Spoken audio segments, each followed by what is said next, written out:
I'm Louise Setti, and I'm a careers consultant here at the University of Manchester.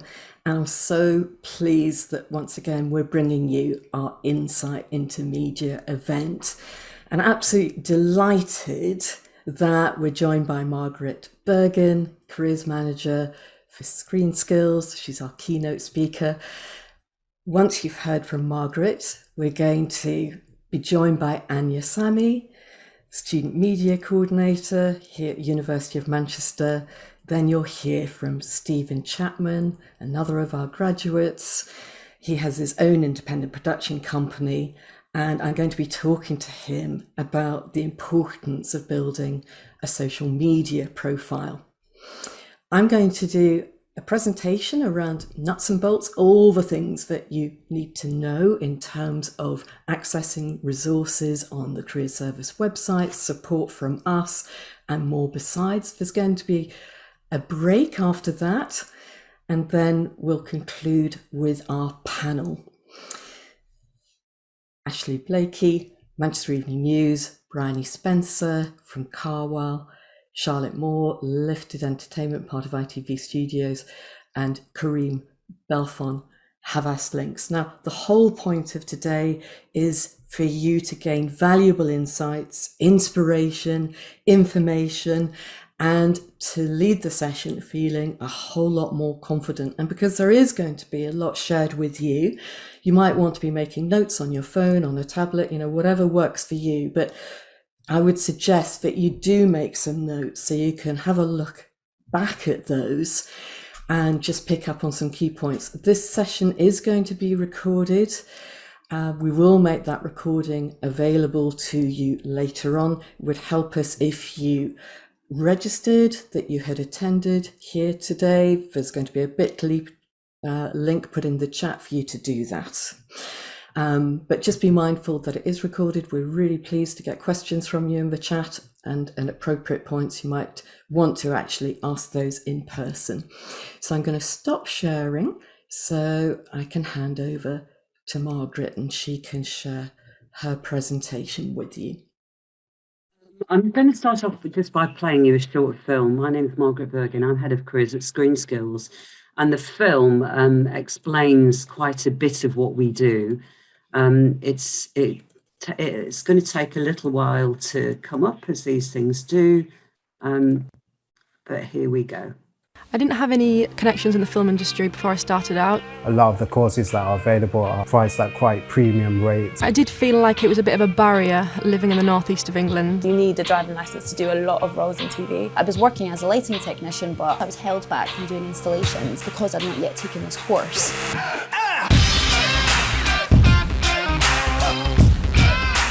I trained in creative and performing arts and kind of got sidetracked into being behind the scenes. I've always wanted to be involved in the animation industry from when I was a child. I was working in film and I was really worried that the transition to TV would be quite difficult.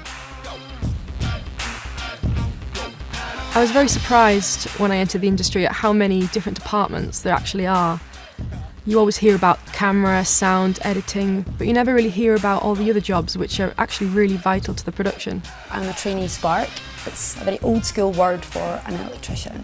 I started out as a production office trainee with Screen Skills, so you get to see all the departments, and that was where I came across visual effects. Being a floor runner, we liaise with different departments. I'm on my way to being a stunt performer. I am a researcher in television.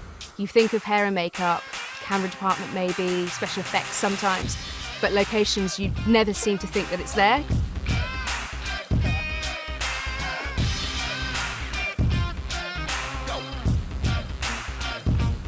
I knew I was capable, I just needed to get someone to get me through the door, and that's what Screen Skills did. It gave me contacts. It also helped me to learn about writing letters to people. I'm actually a domestic appliance engineer who used to work for Zanussi, fixing washing machines. Screen Skills arranged for me to get a placement on a feature film. I got a bursary for my driving lessons. Without the support of Screen Skills, I would not have been able to access such great training opportunities. I'll just explain to you what Screen Skills do, because We're the UK skills organisation for the screen industry. So that's television, film, animation, visual effects, games, and we're getting into immersive technology. More about that in a minute because it's really exciting. We cover the whole of the UK, and we're there to ensure that the screen industries have got access to the skills and talent they need for the future. On our website, you'll see the icons at the bottom. We've got, I think, about 240 job profiles now. We're just about to work on broadcast engineering. So we've got a map of the whole of the screen industries, apart from virtual production, which we don't really know what it is yet. And in each of those job profiles, it tells you what the job is, what you need to get in. So that's pretty good.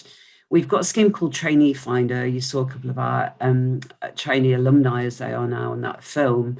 And that places people. We've recruited 250 trainees. They have just finished their training, and we'll now be offering them placements that's on high-end television and film, and it's by department. So it's by hair and makeup, locations, camera, that sort of thing. We've got a lot of free training, so it's worth making a profile. And we do offer bursaries for things like training and, quite crucially, driving lessons. It's often, particularly in the regions where you are, it's often a barrier to people getting onto set really early in the morning.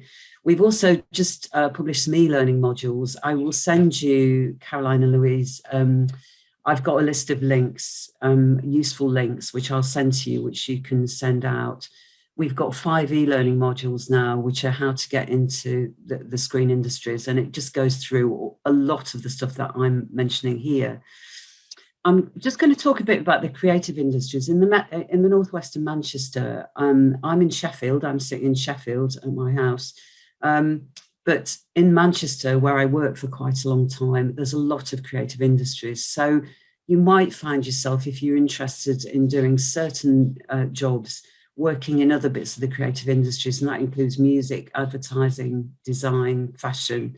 There were 2 million jobs in that in 2018.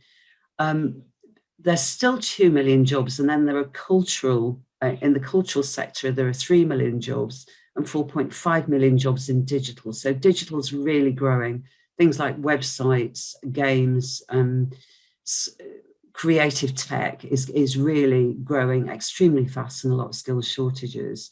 So the creative economy is not the creative industries. So if you're making films for a bank, you're part of the creative economy, although you might not be part of the creative industries. And that's got 3 million jobs in 2018, and it's growing.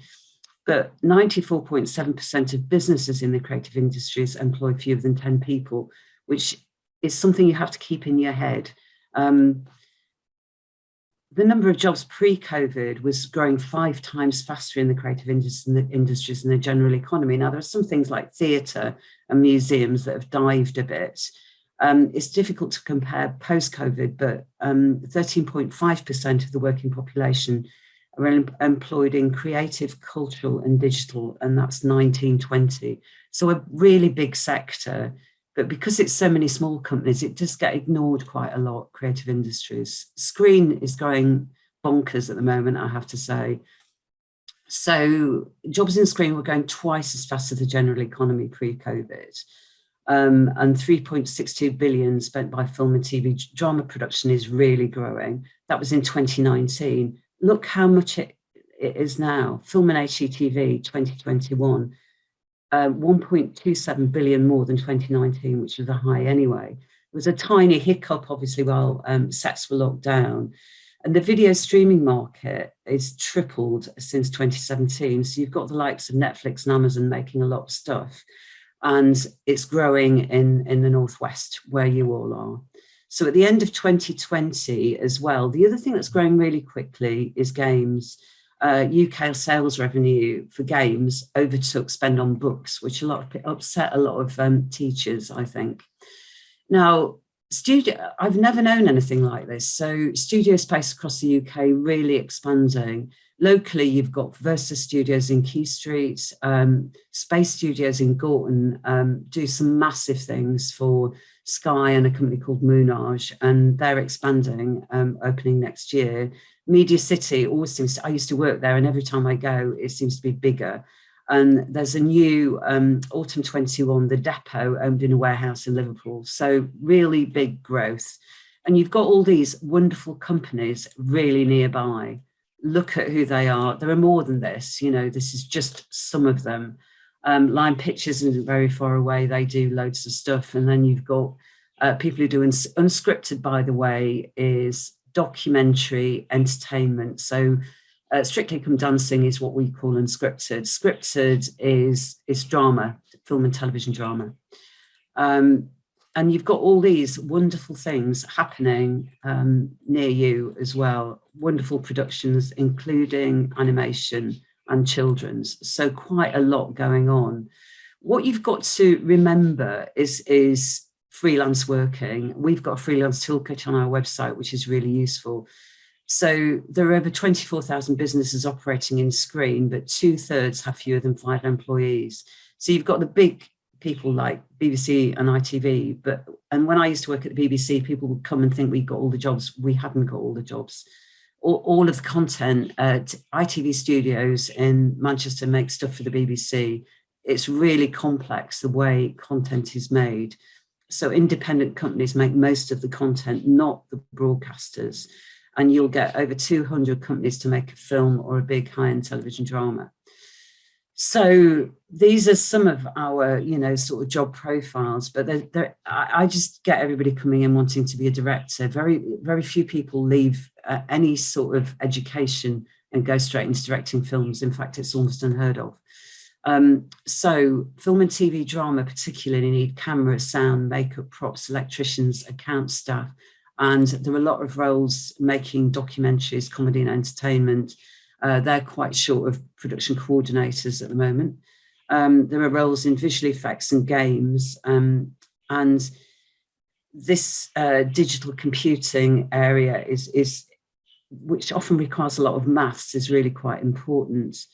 So we do research with Screen employers, and we try and find out where the skills shortages are. Film and TV, production accountants. So if you've got anybody, you don't have to have an accountancy qualification. Business qualifications are useful.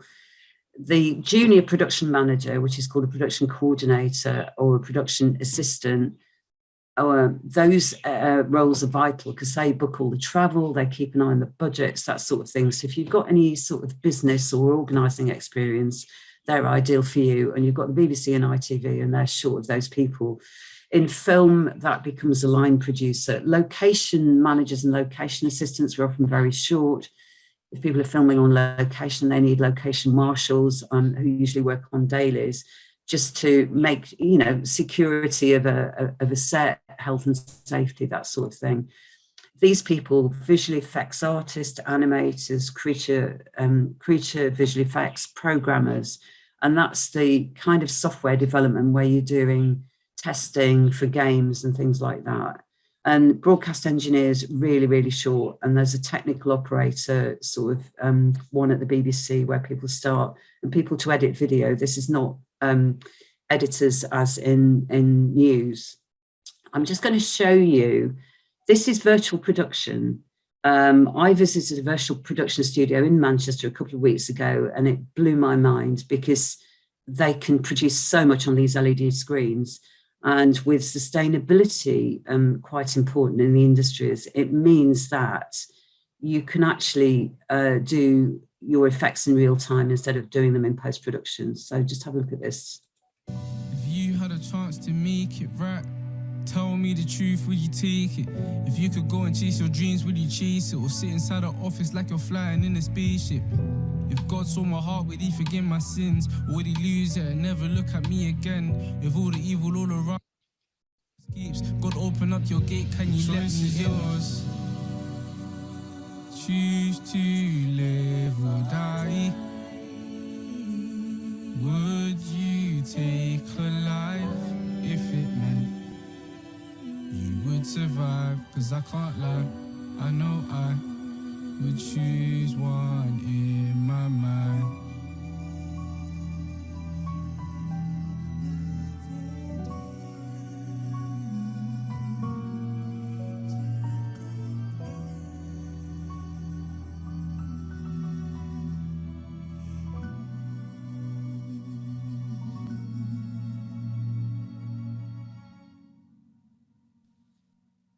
So that is all generated by Unreal Engine, which is the games engine. So that is all happening. And we don't even know what the jobs are, but they're very short of people. There's an organisation called Host in Manchester that's doing training for that. I'm just going to show you my previous screen. So this is where this all comes from. This is a lovely, just 1 minute of how computer graphics has developed.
So that is now, I'm trying to go on to the next slide. That is now, virtual production is kind of a really big thing. And if anybody's got sort of maths, computing, that world might be for you. And there's quite a lot of new training coming up. So what can you be doing now? Make stuff. Get involved in what you're doing now, university media, television, publications, film. Always read the credits for things, and then you will see those hundreds of small companies that go to making that piece of content. It might be an advert, it might be a film, it might be a trailer for something, it might be a game. So all of that technology is meeting itself now. Look at our job profiles to see what all the jobs are. Decide on a routine and think about what you really want to do. If it might be art and design, we're really short of art and design people in some ways as well. Look out for events. We do events all over the country. I'm going up to Dundee after this. We're just starting to do live events again, but we've got a lot of stuff online. The RTS do a lot of events. I mean, there's a lot of free stuff out there, so take advantage of it. Think about your CV or a portfolio. If you're doing certain things, you'll need a portfolio. There's advice for portfolios on our website. For a CV, you just need something plain, a bit like I've got on the right there. Think of the person who's going to read it. We're all short of time. On the train on the way up to Dundee, I'm recruiting for an assistant for us, and I've probably got 100 CVs to read. I'm not going to spend very much time on them, but I make a pile of what I want to read again. And if it's laid out in lots of columns with funny fonts, then it's really hard to do that. You need to stand out from the crowd, but that is, don't put just make sure that any relevant experience that you do have, or anything about working with people, like working in a coffee shop, is in there. Any volunteering as well is often useful. Don't use the fancy fonts and formatting. Sometimes you'll have to do a formal application, like if you're applying for a scheme or the BBC or ITV or whatever. And then the advice is start it early, review it, make sure it's got no spelling mistakes in it. Beware about limits for characters and things like that. If you in this day and age, and I know quite a lot of people might have dyslexia and that sort of thing, but there are so many spell checkers, just make sure that there's no spelling mistakes in it, because those tend to go straight in the bin. Networking in our industries is important. You started off by coming today.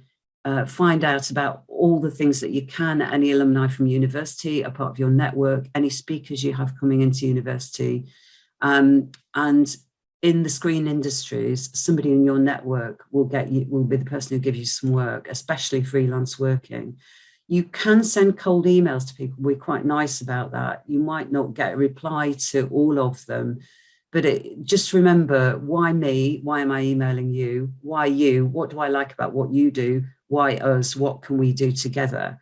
And if you're working freelance or you're trying to get some dailies or a short contract, then that cold emailing might get you there. Also being on a lot of, there are runners Facebook groups, there's a Talent North Facebook group as well. And you can start with family, friends, lecturers, visiting speakers. I'm doing a phone call with one of my neighbours' grandchildren in the next week or so, who's doing a film course. Join mailing lists and groups, sign up for everything. Our e-learning modules, and I will send out something else, actually will tell you what you can sign up for. There's a lot of stuff. LinkedIn, during lockdown, film and TV drama didn't do much on LinkedIn, but everybody from the broadcasters were there. Now everybody's using it. So LinkedIn is a useful place to be. This is our starting your career page on the website where the job profiles are. There's information about how to do a portfolio. We've got career maps which show how everything fits together. There's a freelance toolkit. There's a hell of a lot of information on there. If you look at the training and opportunities section, that lists all our training. Bursaries aren't available to you until you've left education, but we do have bursaries for things like equipment, driving lessons, training, that sort of thing. And in our information and resources section, you will find we link out to hundreds of organisations who might be able to help you as well. Just a little bit about this website, which is called discovercreative.careers. Now, it's intended for schools. This year, we'll be expanding it to be a bit older. But the thing that's useful about it is it links out to 21 other sites, and it's got jobs across the creative industry. So you've got advertising, marketing, corporate, digital, PR, journalism, radio and audio, and these crucial things like games, immersive, virtual reality and virtual production. And so across UK theatre, UK music, it links out to all those sites. And it's really useful for just telling you the range of jobs, because a particular thing about creative, I mean, when I was looking at the virtual production studio, most of their money at the moment is coming from advertising, because they just make amazing adverts without going on location using their LED walls. So advertising is quite important as well. If you're interested in film and television, advertising is storytelling and that sort of thing too. And there's just a few useful organisations. Again, this is being recorded, so you can refer back to that. And I will send out a list. And I'm just wondering if anybody's got any questions, and I'm going to stop sharing. We've got about 5 minutes.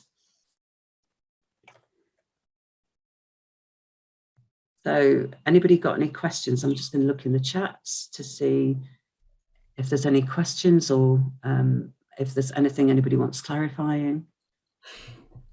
Margaret, very quiet. While we're waiting for that, can I just check with you, please? CVs, should they be one page, or is it okay for them to be two? I would say no more than two, but if you're just out of university, really, you're not going to have that much more than one. And what we need to know is past, present, future. What have you done in the past? What you're doing now? What do you want to do in the future? And that you can put that in your personal statement. Don't put your education at the top. Your relevant experience in screen, even if it's student films, needs to go at the top. And then any employment, volunteering, and that sort of thing. And don't forget the statement on the bottom that this CV can be shared for employment purposes. Because our industry's network, sometimes somebody will say, somebody emailed me the other day and said, it was Channel 4, emailed me and said, I want a DBS checked filmmaker to make some films for schools. Do you know anybody? And I sent them 4 people, and one of those will get a job from that. So we network, and we need to share CVs. So somebody might not have work for you, but they might want to give it to somebody else. And your contemporaries here that you might know on your course or anything, they're part of your network. Because one day they will be off, if it's freelance, they'll be off some work they can't do because they're busy, but they could pass it on to you. So that's often how it works. Thanks, Margaret. Anya has asked, what roles are the most common entry-level ones? If you're talking about unscripted television, I mean, if you're talking about drama, it's a runner or a location marshal, or something like that. If you're in the art department, you might be an art department runner. If you're on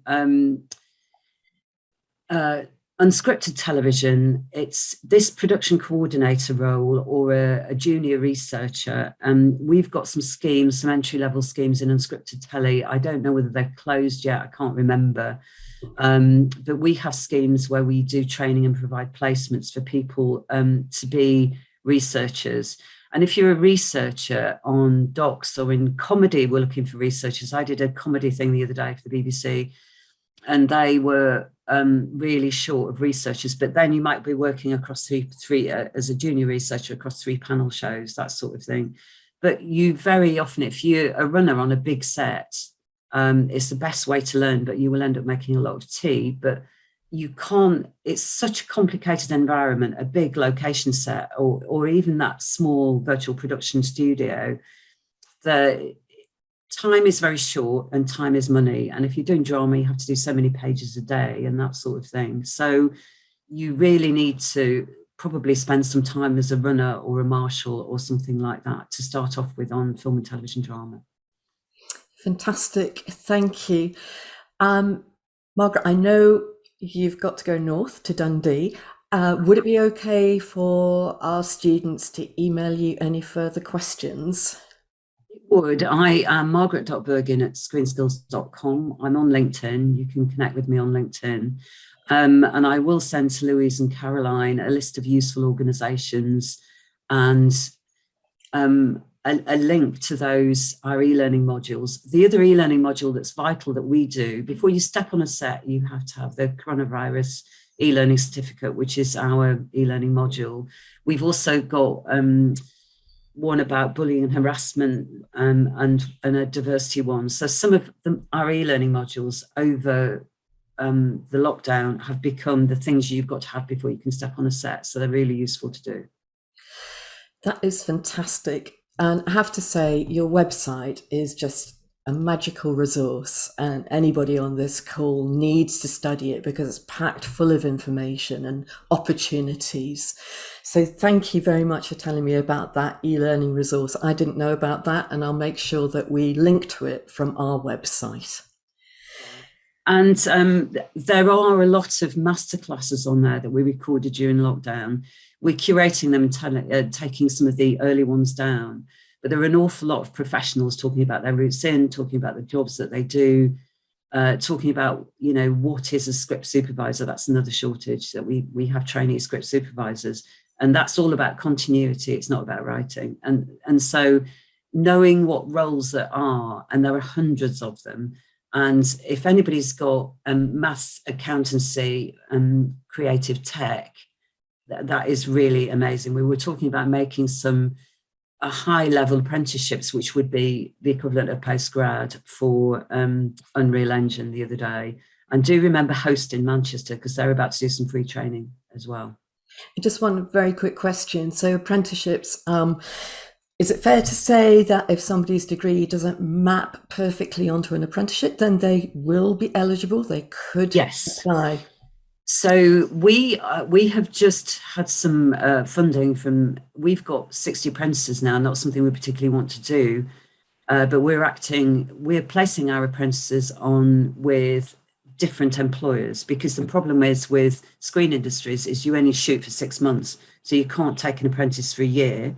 So if your first degree, and I know a lot of you in Manchester, your first degree won't be film or television, isn't in that particular area, then you can apply for the apprenticeship. And the BBC's got some amazing apprenticeships now as well. They've got things like technical operator, they've got broadcast engineer, and really some of those tech areas, I can't tell you how useful maths is if we've got anybody who does maths. time to brush up on those skills. Okay. Yeah, thank you, Margaret. That was absolutely terrific. The recording will be made available because it will help students, I think, to go over some of the things you've said and to check your website. So thank you so much. Have a safe journey to Dundee, and just massive thanks for joining. Thank you. Thanks. Bye-bye, and good luck to all of you. Bye-bye. All the best. Bye now. So, really delighted that Margaret could join us, and so pleased that Anya Sami is with us. Anya is Coordinator of Student Media. And Anya, you've had a busy time. You've just had a week full of events coming under the Women in Media Conference. So thank you for joining us here today. We'd like to hand over to you because you're going to be talking us through ways to gain experience and really add to your CV. Are you able to share your screen? Because I'll start that now if you're ready for that. Perfect, thank you. Okay, give me 1 second. The top bit always disappears, doesn't it? Let me just start. There we go. That's better. Hi everybody, I'm Anya. I work at the Students' Union. You probably all know we don't have broadcasting, journalism, TV, any kind of that courses at this university. So most people who want to do TV at university are really struggling to figure out, or radio or written journalism, are really struggling to find out how to start. So that's kind of where I come in. There are 3 branches plus a sort of extra bit. So there's the Fuse FM student radio station. Fuse TV is a student TV station, which is all sort of on YouTube and social media. And then the Mancunian is a print and online newspaper. And then we also just had something called the Women in Media Conference, which is annual. Anyone can attend, but all the speakers are women and non-binary people. So there's loads to get involved in, and you don't have to feel like just because you weren't sure about journalism until you came to uni and now you think you want to get into it, that's absolutely fine. There's so many opportunities. And I'm just going to talk through sort of who I am first and a bit about boosting your CV, and then I'll tell you how to get involved with student media at the end. So about me, I'm Anya Sami. I'm the SU Student Media Coordinator, which is a full-time permanent role at the SU. They created it for me after an internship I did, but I studied English Lit and German at the University of Manchester. So nothing to do with broadcasting, TV, journalism, anything like that you might think, but actually I did gain quite a lot of skills in sort of writing, researching, that kind of thing. And like Louise and Margaret have said, you don't have to have a degree in media to get into the media at all. It's really, really not necessary. So during my time, I've spent most of my free time doing what I loved, which happened to be at the start radio. So I had a radio show for 3 years, a talk show and a music show. You don't have to have any experience, you just have to apply. I'll talk about that later. And then I was a designer for the newspaper, so formatting the print. I applied to be head of publicity and marketing at Fuse FM in my final year as well. And I also had a year abroad as part of my course, which was probably one of the most helpful things to me, actually, because I got to choose what I did. I didn't have to study. I could also work as long as it was in Germany because I did German. And I found a newspaper that someone had worked at before during their year abroad called The Local, just a very small online publication. And I worked for them for 7 months. Unfortunately, it was for free. And I'm going to talk about sort of unpaid internships and things like that in a bit. But yeah, then through that, I actually got in touch with a radio station in Berlin, and I ended up doing the weather, which was fun. People used to write in and say, why is your presenter doing a fake English accent? Because everyone else was from California. They thought I was just trying to be posh. But this is how I sound. And yeah, it was called KCRW Berlin. NPR means National Public Radio. So they are American sort of crowd-funded radio, but they're massive. Loads of really cool podcasts on Spotify if you ever look into NPR podcasts. I also then, through some stuff I'll explain in a bit, ended up freelancing with BBC for BBC Sport on 5 Live, which is based in Media City in Manchester. So there's some really cool local opportunities coming up because Media City's moved to Manchester. And then also, after I graduated, a lot of the things I did through student media directed me quite nicely towards applying for the SU's role, which is the Student Media intern, and it was a role where I was the editor-in-chief of the newspaper, The Mancunian, and then during the pandemic, they realized they couldn't bring a new intern on because no one was in the building. It would be a really, really odd internship to do it completely at home. So I stayed on, and I think they were happy with me because they asked me to stay on as their first ever student media coordinator, which means I'm in a full-time position overseeing the training, media law, all the support admin-wise, and sort of project management and guidance for the branches of student media I just explained. So that's where I'm coming from. But how can I help you? So here are some tips about showcasing your skills and experiences as a student, because you might sit there and think, how do I take my history degree and get a job in film? Or how do I take this economics thing I have and become a journalist for Business Insider? Well, first thing to say is to take aspiring or student or anything off your Twitter or LinkedIn. You're just a journalist. You are just someone who works in TV. You're not aspiring. You're already doing it. If you're making it, writing it, even your own blog, you're a writer. It doesn't have to be aspiring. Just anything you do is valid. Just because you're not being paid for it, just because you're choosing to do it off your own back, still great experience. So like I said, you don't have to separate your CV into paid work and clubs and societies. You might in the past have thought you have to have a bit at the bottom to say external interest and things. I'll be quite honest, my degree wasn't really how I got my job in the end. It was really lovely to do a degree. I think it's a great life experience. I learned a lot of skills, but I got my job from the extracurriculars I did. So my CV is basically made of them. A lot of people I know also said the same, that work in TV and film and everything, that it comes down to sort of what you're passionate about and what you're doing in your free time, almost, if you want to do media and you're not studying it. Say yes to everything. As long as you're not failing your degree, I think it's important to say that you should also put time into your academic work. But when you have the spare time, university is the perfect opportunity to just do whatever you really want to do. And when people look back on your time at university and ask you sort of, like what experiences do you have? And it's really, really nice if you can look back and say, well, I made this and I wrote this and I worked on this show. And it's great because you're getting hopefully student finance, and maybe your university degree has some free time in the week. Sort of university is, I would say, obviously very, very hard, but it is the only time in your life where you might have 6 hours off on a Thursday for absolutely no reason. So utilize that time. And like I said, now's the time to do unpaid work experience if you can afford it. Unfortunately, the media industry has a real problem with unpaid experience because they think they're doing you a favor. And I would say it's really, you should be paying everybody who works for your company.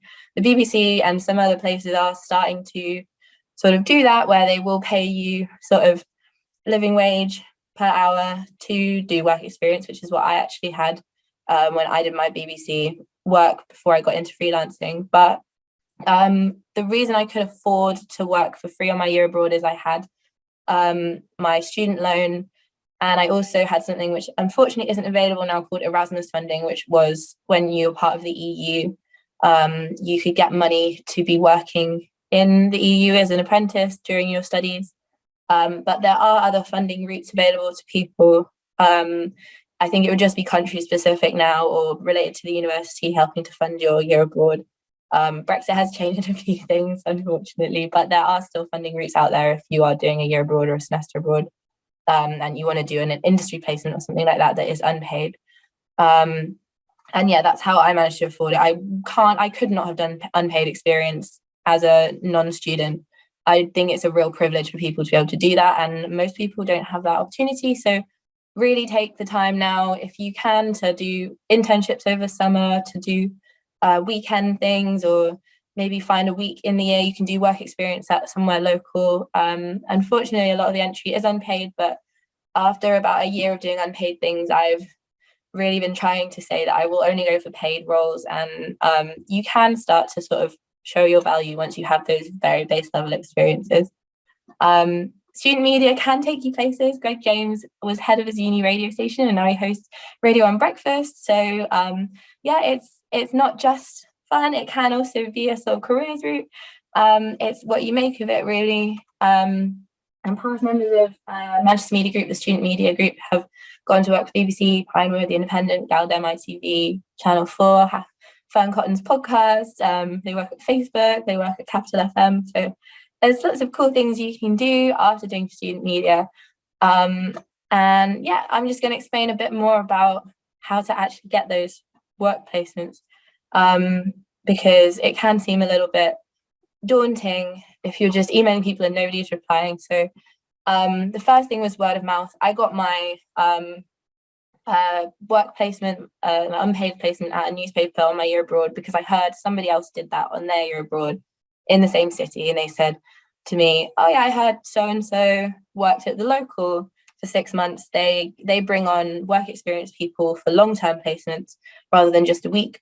And so I applied. I had to do a writing test, but I emailed them knowing that they do that just through word of mouth. So you might have heard a friend say, yeah, I actually did a week at Lag Bible last year, or somebody went to the Bolton newspaper, or somebody managed to find a really, really small local TV station and did a week there. So just keep your ear out. There are routes in, and sometimes, ironically, mine was called The Local. Like, the more local, the better often when you start out. So sorry, I'll just say one more thing about that. The first thing I did was I lived in an army base when I was younger, and they had a really small local radio station, and I went in for 2 days, and that was the first thing I ever did. And local places let you do more things, let you see more things. They're usually less gatekeepy because they're sort of not sort of up in these national places where everyone does a small job. Everyone's doing loads of things in local places, so it's a lot better for learning. But yeah, the places I also found good contacts and work experience are events like this. So make a note of who's speaking. Every contact is hopefully a good contact in some way, even if it's just to ask them a question, or to ask them if they wouldn't mind looking at your CV, or if they know anyone who's hiring, or they know anybody that's open to taking work experience people. So I got my work experience at BBC Sport through something called Eric Festival that the BBC hosted themselves. The BBC like to only take work experience people through their formal routes, so you can look online to apply for BBC work experience. I think you can do like one a year or something, and then or they do careers events or taster days. And my thing I went to, Eric Festival, was a taster day.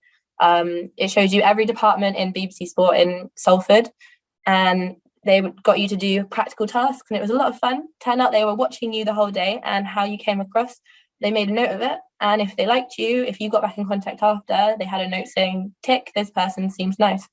So when I messaged them on Instagram, because they mentioned, oh, not many people message us on Instagram, so it's the best way to reach out to us. I messaged BBC Sport Careers on Instagram and said, hi, I was at Eric Festival. And they went, oh yeah, we remember you. You made a good impression. Would you like to come? And then I worked as, did work experience for 2 weeks over Wimbledon, and the F1 at Silverstone. And it was the year that England won the Cricket World Championship with that slightly sneaky thing with they just tipped a wicket or something. It was a bit of a formal, sort of odd win, but I had so much fun. There was so much going on, and they paid me. It's the first time I ever got paid. I was completely baffled because I was just observing everybody. But what that meant was I could work in the summer. I stayed in Manchester because I was a student. I didn't have anything else on, so I did that for 2 weeks. And then they went, yeah, well, you seem really great. We'd love to keep you on our books as a freelancer. So I would come back every couple of weeks and do a day freelancing with them. I did it sort of alongside my full-time job. It was quite hard work. I was doing 6-7 day weeks sometimes, and it was going really well. And then the pandemic hit, and they wouldn't let freelancers in the building. But I have that under my belt now, and hopefully it means that I know what it's like to be in a BBC building, and I'll feel more confident next time I want to start doing stuff. I am employed full-time still, so it's a lot harder to do things like that now. So I really, really recommend trying to get on work experience things and making good impressions while you're a student, because a friend of mine started doing that, and then he was freelancing at Channel 4 alongside a part-time degree throughout the last year of his degree. So yeah, student sort of finance is a great thing. I know being in university, you might feel like you don't have money, but hopefully you have time, and that's something you can use. There's other conferences too, like we had the Women in Media conference. I'll talk about that in a minute. And if you're part of student media, they have annual conferences with really cool people. So next weekend, I'm going to the National Student TV Conference. The weekend after is the Publication Association Conference. There's also a radio one, but I couldn't afford to go all three, so I just chose two of them. But they get people from the industry to do things like this. And it's really, really cool to maybe grab them after and chat to them. And if you click with them or you make a good impression, they might give you their card, or you can get their email down and say, hey, I went to a talk the other day. Are you letting people come into your company? And you've got that in because they're open to meeting people at the base level because they chose to talk at a conference. Most people are so lovely, they're just busy. So you just have to sort of grab them at a time when their mind is open to talking to people who are looking for entry-level roles. So cold emailing can also work. Just be warned, you might send 100 emails, get 2 replies. People are busy, it's not personal. All I can say is stay polite, persistent, but not pushy. Be straight to the point, don't waffle, say what you're looking for, link a CV, link a portfolio, or sometimes link trees are a really good thing to add in there, and then they can click on the links that they think are interesting to them, to like videos you've made or something. And if you don't hear the first time, it's not personal. They probably just got 400 emails that day and they missed yours. So just try again. Other things are messaging on social media. Like I said, I got my BBC job on the BBC Sport Careers Instagram. I don't know if they still have it, but sometimes picking a slightly weirder route means their social media manager, who doesn't get many messages on that, or might only get complaining messages because of maybe if they're BBC Sport, they're only dealing with people saying like, I can't believe you posted that tweet or whatever, emailing them and saying, messaging them and saying, hey, I'd love to work in the social media department of BBC Sport. They might not get that offered, so that could be a fun thing to do. Also, yeah, being recommended by past employers. Once you start doing work experience, if you make a good impression, try and sort of ask those people to help you out if they can. So when I worked at the local, I found out that there was a cool radio station I wanted to work at that my editor had contacts in. I emailed that radio station, didn't hear anything, and I said, hey, do you mind just giving them a nudge and saying, like, I have worked with this person and she is really good. And so they emailed on my behalf and went, hey, you might have just heard from this person last week or the week before.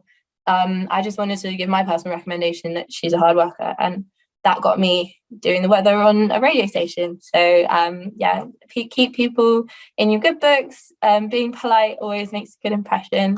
Also training schemes, so like Screen Skills have some awesome things.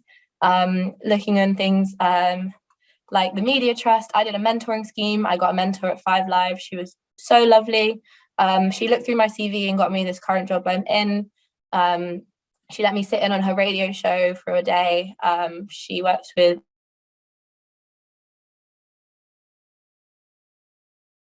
Emma, a really cool one, and they do like an annual scheme. And yeah, also friends and family. Unfortunately, there is a lot of nepotism in the industry. It's sort of, obviously it's a massive industry, so not everyone gets in that way, but I think you might be surprised how many contacts you have. So it could be your friend's brother works in the art department of the Crown, and you just hear that one day and go, oh, amazing, please can I talk to him? Or your neighbour's son lives in America, works on film. Hey, do you mind if I get his email? I'd love to have a Skype with him. It doesn't mean that your dad doesn't have to be sort of some Hollywood director, but maybe they have a friend who works in ITV. It is a big industry and everyone knows someone who knows someone, and you can just ask. All they can say is, sorry, I'm too busy, or, oh, I don't think I'm qualified. And you say, that doesn't matter, I just want to hear what you do. So you don't have to be from a family who's necessarily super well connected. You'd be surprised. And student media is also a great way to keep in touch with people who go on to have really cool careers in the media. So yeah, meeting people on the lower levels and watching them rise is so lovely, and it means that you can also then know that you sort of were there at the start and you're really good friends with them, and now they work at Pinewood Studios and you can just ask them how that's going. So yeah, you'd be surprised how many routes in there are. You just have to sort of try and think outside the box a little bit. So we have Fuse FM. So I realize we're running out of time. I'll just blast through these in about a minute. So the Fuse FM is a student radio station, weekly shows. I'll send this to everybody afterwards. Committee applications are coming up. in April. So if you want to be involved, now's your chance. Also, we have press passes if you want to write things. We have a TV station. And again, yeah, there's loads of things you can get involved in that on the base level, or committee applications are opening in Easter, and there's loads and loads of jobs. I will send this to everybody, so don't panic. Mancunian prints fortnightly. We have loads of people reading online as well. We've won a lot of awards, and we're nominated for some again this year. There's weekly meetings, Mondays and Tuesdays. Anyone can go. You don't have to have an idea. You don't have to have written before. Anyone can get involved. And there'll be some notes on the slides about how you can join Facebook groups to find out. And again, the committee is open in April for next year. Those are the section meeting times. I'll send the slides to you. We've written things that got in national news, so you don't have to just feel like you're not going to get noticed nationally. Like, you might write a student piece and then the BBC picks it up. This one got loads of attention. Last week, we also had a conference. If you want to get involved in that as a graduate, you can still attend. So don't panic if you missed it this year. There'll be another one next year. We have people from Game of Thrones, Derry Girls, BBC newsreaders, and you can also be on the planning committee for that. We even had 2 token men, so instead of token women, and that will be coming around in summer, letting people know if they want to get involved to plan it. But if you're graduating, don't worry, you can go next year anyway. And here's all my contact details. I will get Louise to send this around, so don't panic. And I think it's time for questions. Anya, that was amazing. Thank you so much for packing huge amounts of information into your really engaging presentation. We've got time for questions. While we're waiting, I'd just like to say that something that I've always been struck by is you seem to, as a student society, have a really lovely, welcoming approach to newcomers. And I know that's not always the case with student media and other universities. And for anybody who's listening to this and is maybe a little bit kind of nervous about coming forward, I think you would agree that they shouldn't, that it's absolutely an open door, ready to have a conversation with them. Definitely, yeah. I know Leeds Student Radio, you can't get a show unless somebody has decided to leave or graduated, and then you have to audition or sit in on someone's show, and then they'll let you know there's an opening. And we don't have that. Every semester is a fresh start. Anyone can apply. You can write any time of year. You could turn up next week to a section meeting and write. TV as well, if you're involved. People post about projects and you can just say, hey, I'd love to film for that, and that's fab. So yeah, don't be scared. There's a question for you here, Anya, from Offiong, saying, thanks for the presentation. Just wanted to ask, what's the best way to write to someone for an internship placement? What are the do's and don'ts? Okay, yeah. I think internships and placements are sort of obviously the highest goal you can go for. I would say that the thing to do is to maybe start small and think, I'm just looking to shadow someone for a day or a week. A lot of people are super busy, and it is extra work for someone to add a work placement person to follow them around all day. You'd be surprised how much you have to worry about. Oh, are they interested? Are they busy? Are they doing things? So rather than thinking I'm going to go for I'd love a year placement, please, just start out by getting in touch. If you have any kind of if you've heard them talk before, if you love a show they made, if you read their publication all the time, you have to show you're interested, you're connected, and maybe you even know somebody who works somewhere, and that could be your first placement, just to say, hey, would you mind if I just shadow you for a day?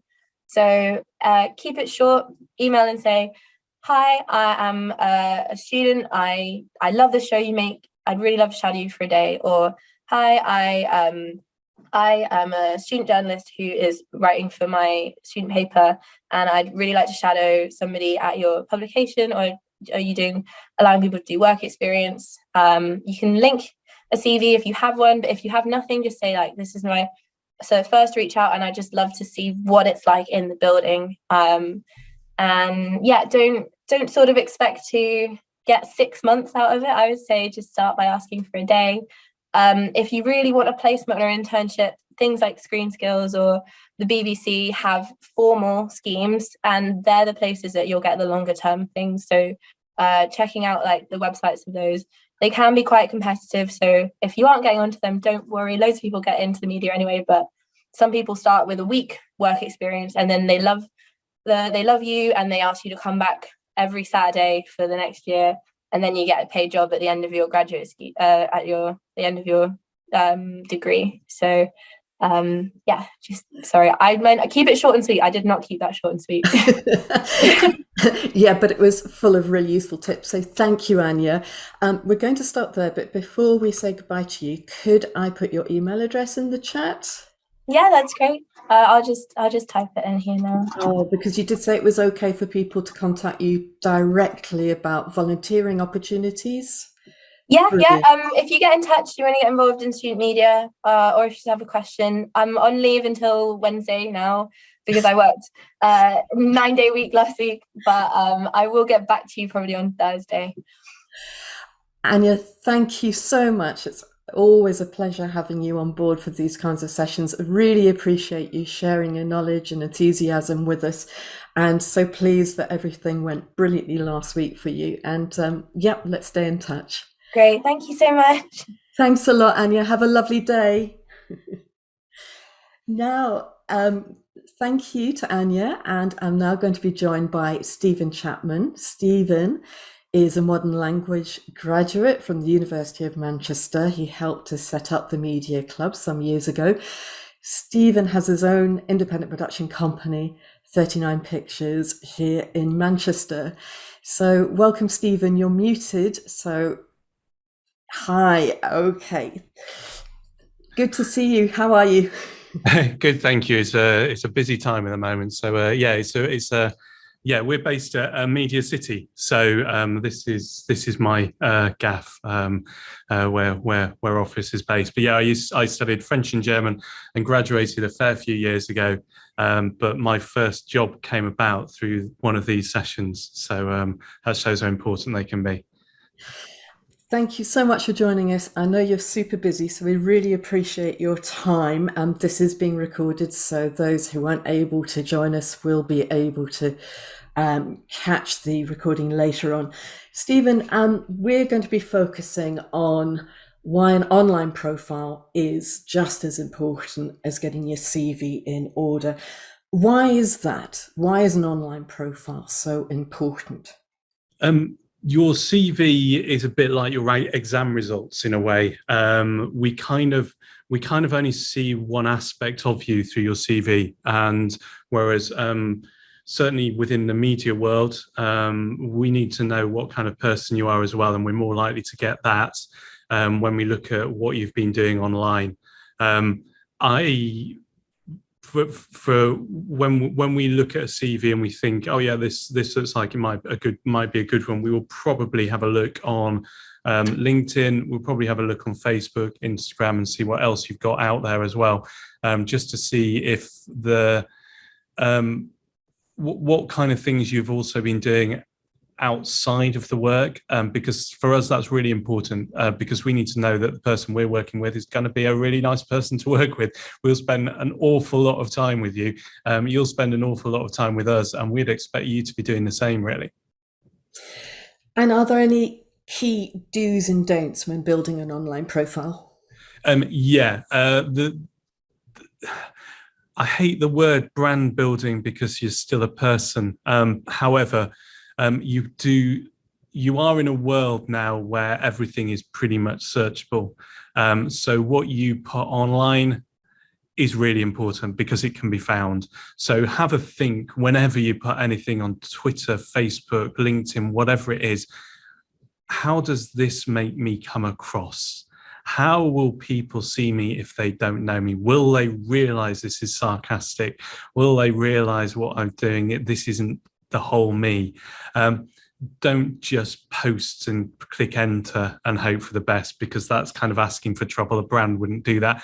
And I know that seems like a very weird thing to say when social media is really about meeting and chatting with your mates. However, if you just had a really bad service, or you've got really annoyed with the BBC and slagging off one of their shows and thought, oh, that was terrible, and then 2 weeks later you've gone for a job interview, and the first thing that the interviewer pops up and saying, by the way, I saw on Facebook you put, that kind of thing. You really have to think very carefully. So what you put on social media, you want to make sure that that is you, good and bad, admittedly, but you have to put you're putting yourself out there, and you've got to remember that employers are going to see it at some point. When you get a job, also remember that there will be social media guidelines that you'll be signing up to in your contract.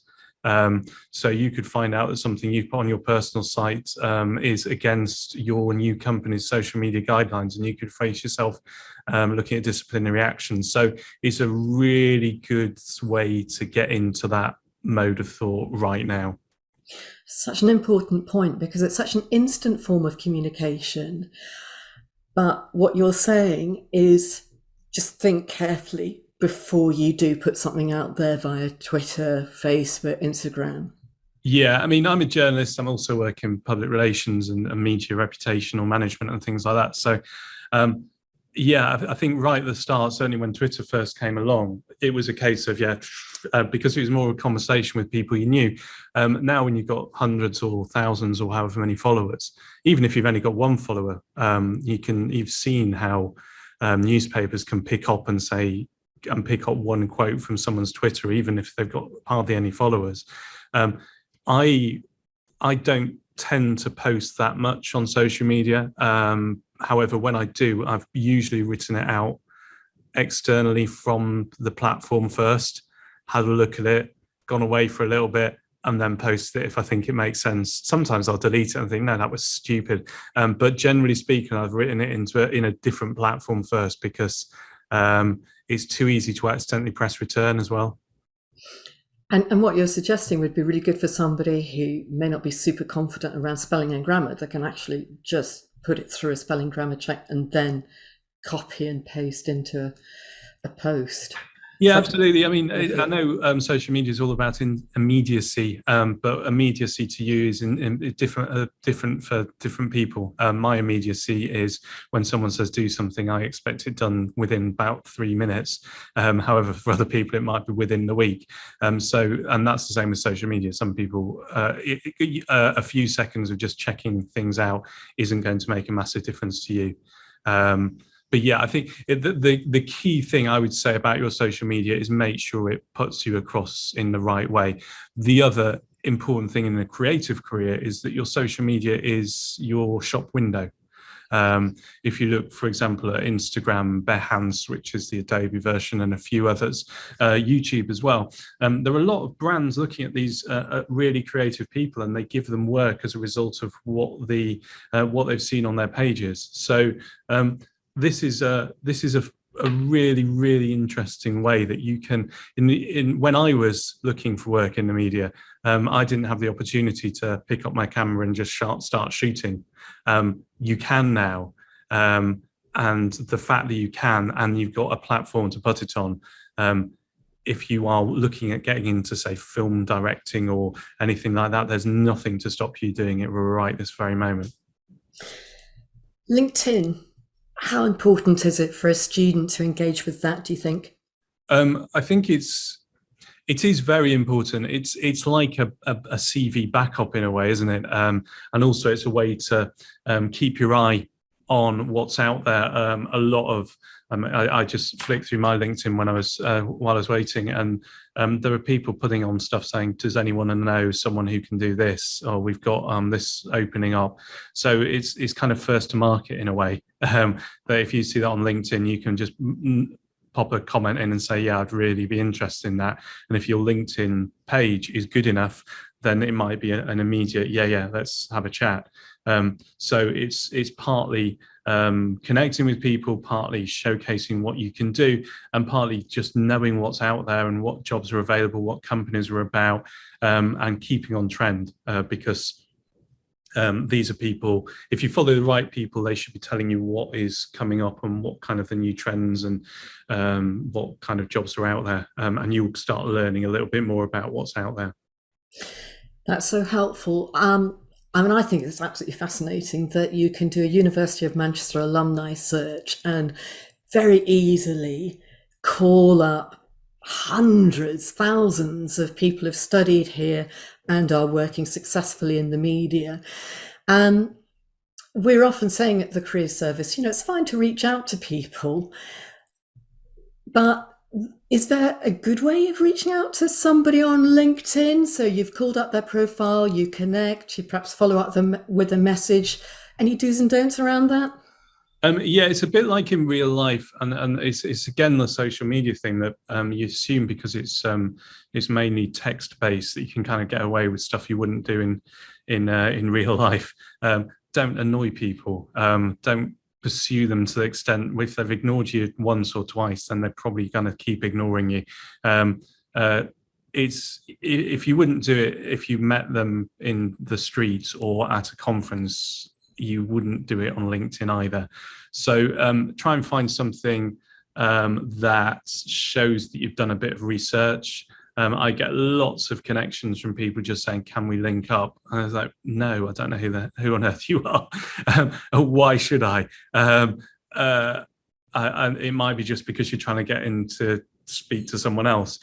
So there has to be a reason behind it. You can't just kind of hook up with someone or put a comment on a random post. It's about interaction. Everything. I mean, social media is bizarre because we're so used to being social via online that we find it quite difficult now to do it in person. People much prefer to text than phone, and having these communication skills is super important. And one of the things we found out certainly with Manchester University students, which is great, is that you're quite good at talking to people of all ages and all backgrounds, and that in a media career is fundamental.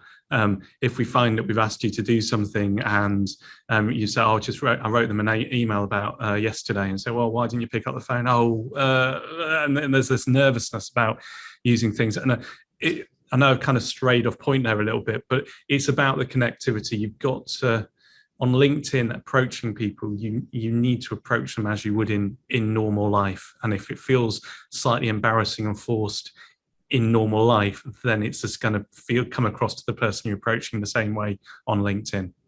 That's a really good tip. And I'm just sort of going back a step because you talked about social media being somebody's shop window. And I'm thinking two things. First of all, can you sort of join up your social media? So could you perhaps put sort of examples of your writing and filming on a platform? Screen Skills have suggestions for how to do that. And then maybe link to that from your LinkedIn, from Instagram. I mean, how does that work? And what do you think?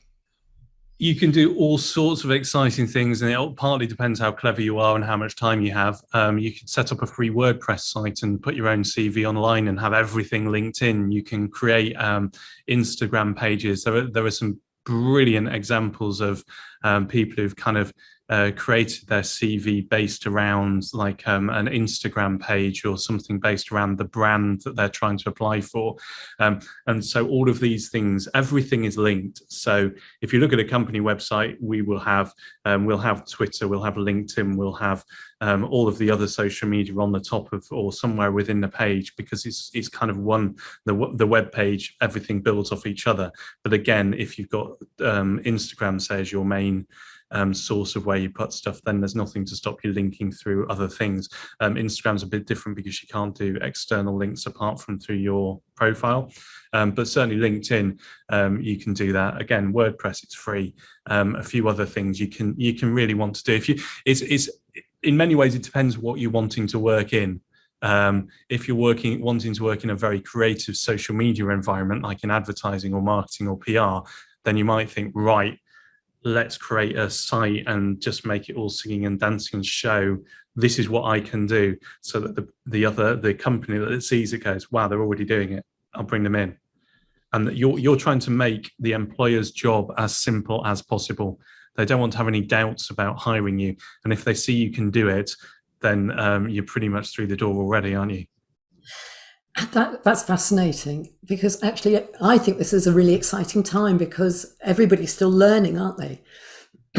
So there's so much that we can teach ourselves, and that will actually make it easier for a student to showcase their work, because there are YouTube videos that tell you how to do this and new ways of communicating. Would you agree that we're a period of transition in a way? Yeah, I mean, it's with creativity, creative media, we're constantly in a period of transition. But what's interesting about this time is that we have the tools very simply to do it. And if you have a quick glance through some of the brilliant people, have a look on Adobe and some of the people they follow on Instagram, for example. I think there's one called Cash Bunny and a few others. And these are stupidly creative people who are doing things on super small budgets, and then 2 weeks later you realize they're doing the new Coca-Cola ad, because you have the opportunity to try things out now, which you may not necessarily have when you've got the chance later on, when you're within the BBC or something else. You might not have that creativity while you're at university. You have the opportunity to kind of push yourself and showcase what you can do, whether that's through writing, through animation, film, whatever it might be. There are a lot of tools nowadays which are available as tests for students, providing they're not done for commercial use. So definitely worth building a portfolio of work to just give examples of what you're capable of doing. Yeah, definitely. And that's a bit like, I think it was Anya was saying earlier on, in that when you were doing it before the internet or social media was such a big thing, you would show like a portfolio of the work that you'd written for local press, or you'd have a show reel, which was a video or mini disc or an MP3 of what you'd done on the radio, for example. You would hand those out. What's different now is that you can click on a link and you can go there. And that's why it adds so much more than just a CV. You've got to think that a CV is, even the people I've employed, I've usually employed them after a work placement, which I've seen their CV first, and usually they've come from one of the universities I've been at, like Manchester or Cardiff. So I kind of know the sort of person I'm going to get. And what we've done after that is we've got to know them, whether it's in person or via social media. The CV opens the door a bit, but it's everything else that will open it fully. And it's interesting that you mentioned Manchester, where you studied, because actually we don't have media degrees as such. So these are people who are studying something not directly related to the media, but have clearly sort of engaged with opportunities to be creative alongside their degree. Yeah, I mean, I was at Manchester University and I did French and German, and but the reason I'm in the media is mainly because of going out and watching bands and stuff like that. And it was Manchester that brought me into media, not necessarily the studying. And that, I think people choose their universities, and in some ways their career chooses them a little bit as well. And I know that the people, generally speaking, the people from Manchester are going to be, usually they're going to be personable, which is important. They're going to be quite, I'm going to say academic, but it's a skills transfer, which is super important in the media, is that idea of understanding something and then kind of distilling it. That's an unbelievable important skill to have. But there also seems to be, the ones that come to us have always been really open to learning new stuff and have taken it on board brilliantly. I know you've spoken, I think it was Margaret and Anya have both spoken about work placements, and I think at least 3 of the people we've had on work placements from Manchester University, I've had directors come up to me afterwards and said, the brilliant thing about them was that they seemed to know what I wanted before I wanted it. And to have that kind of personal skill is unbelievable. Just the idea that you don't ask what they want in their tea every single time, or whether they want tea or coffee. It's just kind of, oh, thanks. Sounds like a really silly thing, but when everybody's kind of at it all day, then the director, for example, will look at it and go, they were really good. let's have a chat. What are you trying to do? You can sit down and have that. You've earned their trust. I know we're moving away from the social media there, but it's social skills are more important than knowing which way to hold the camera. I mean, I prefer you to know which way to hold the camera, to be honest, but how to, particularly to use. We can teach you how to edit. We can teach you how to use a camera. What we can't teach you is how to be a brilliant person. Fantastic. Now I've got a question for you. Stephen, are you good for another few minutes, or have you? Yeah, sure. Brilliant. So Lynn has said, "Hi Stephen, thanks for your presentation. Just want to ask, does it give a negative judgment to the applicants who don't have Instagram, Twitter, or have posted on their account?" So I think this person is concerned that maybe they're not very active on social media, and would that reflect badly on them? I think it reflects more badly if you put really rubbish things on your social media, to be honest, or it's constantly you with a pint in your hand. I don't think it matters so much unless you're linking to your accounts. If you're linking to your accounts on your CV and there's nothing on there, it's like, well, what's the point? It's that social media is like, it's your added bonus. You put your CV out there, and what's going to make you stand out? Your CV might make you stand out, but at the end of the day, it's probably a couple of sheets of paper in black and white, and I've got that many of them. So, and some of them might not even open. I've had quite a few where I get a CV and it's been saved incorrectly, or it's been hit up by a virus tracker, so I won't even open it. I'll just straight delete the email because I don't know if it's real or not. The chance, if you've got something which I see as a proper link, I'm more likely to link to that and spend more time with it than I am to, because I've got a load of CVs to go through. I might spend more time on it. That's the only bonus. But at the end of the day, it's about your approach. So the way you speak to people, the way you interact with people via, say, your LinkedIn, it doesn't necessarily matter if you haven't got any on Twitter or Instagram. But if you are interacting with me, say, on LinkedIn or Twitter or Instagram, I probably wouldn't follow you back, and I might not necessarily let you follow me if there's nothing on there, because I don't know if that's like a spam account. Thank you for that. I've noticed that employers that I've been following on Twitter seem to be using that channel to promote vacancies. Maybe that's just the ones I'm following, but I wondered if you would have a view on this. It's a lot cheaper to put your vacancy on social media because you're not going to pay someone to do it. So the chances are that you'll see jobs first via LinkedIn, via Twitter quite a lot. I think some do it by Facebook, maybe not so many. But if you're following the companies that you want to work for, the chances are you'll see the job opportunities first.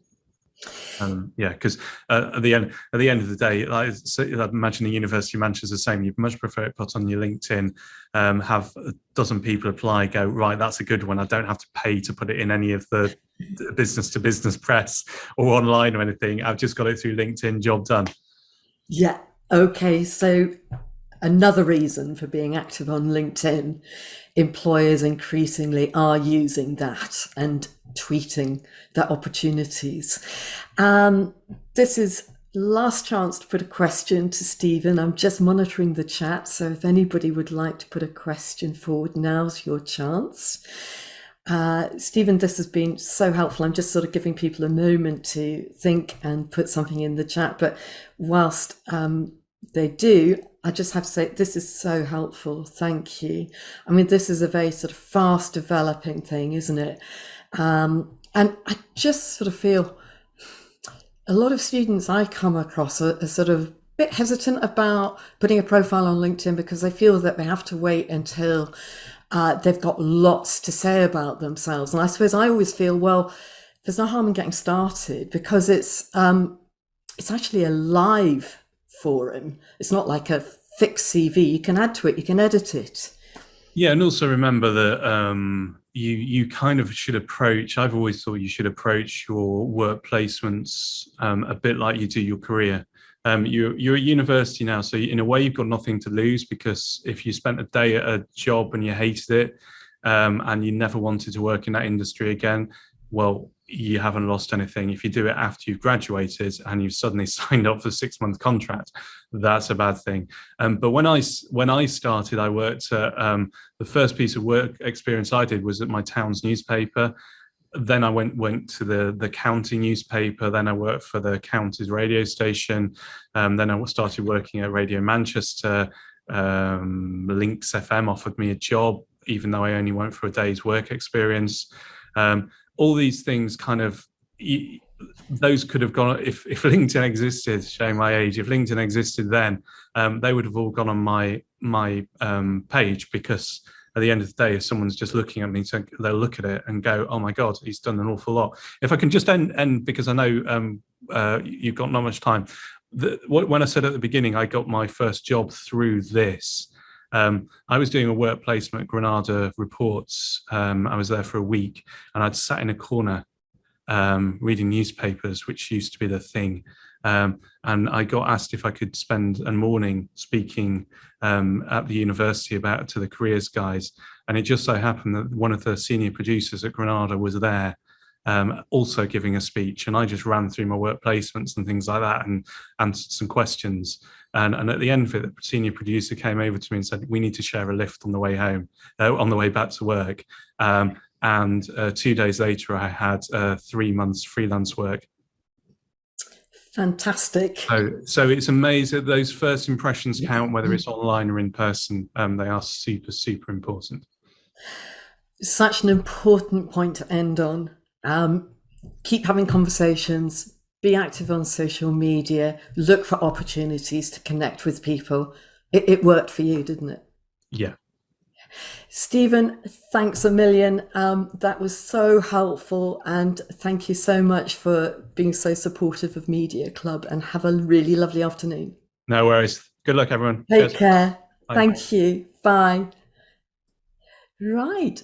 So I'm just going to take you through to my session, which is looking at the nuts and bolts of what you need to know. And that will take us up to 11:40, and we'll have a break. And that's a chance for you to just get a drink, stretch your legs, and then come back ready for our panel session.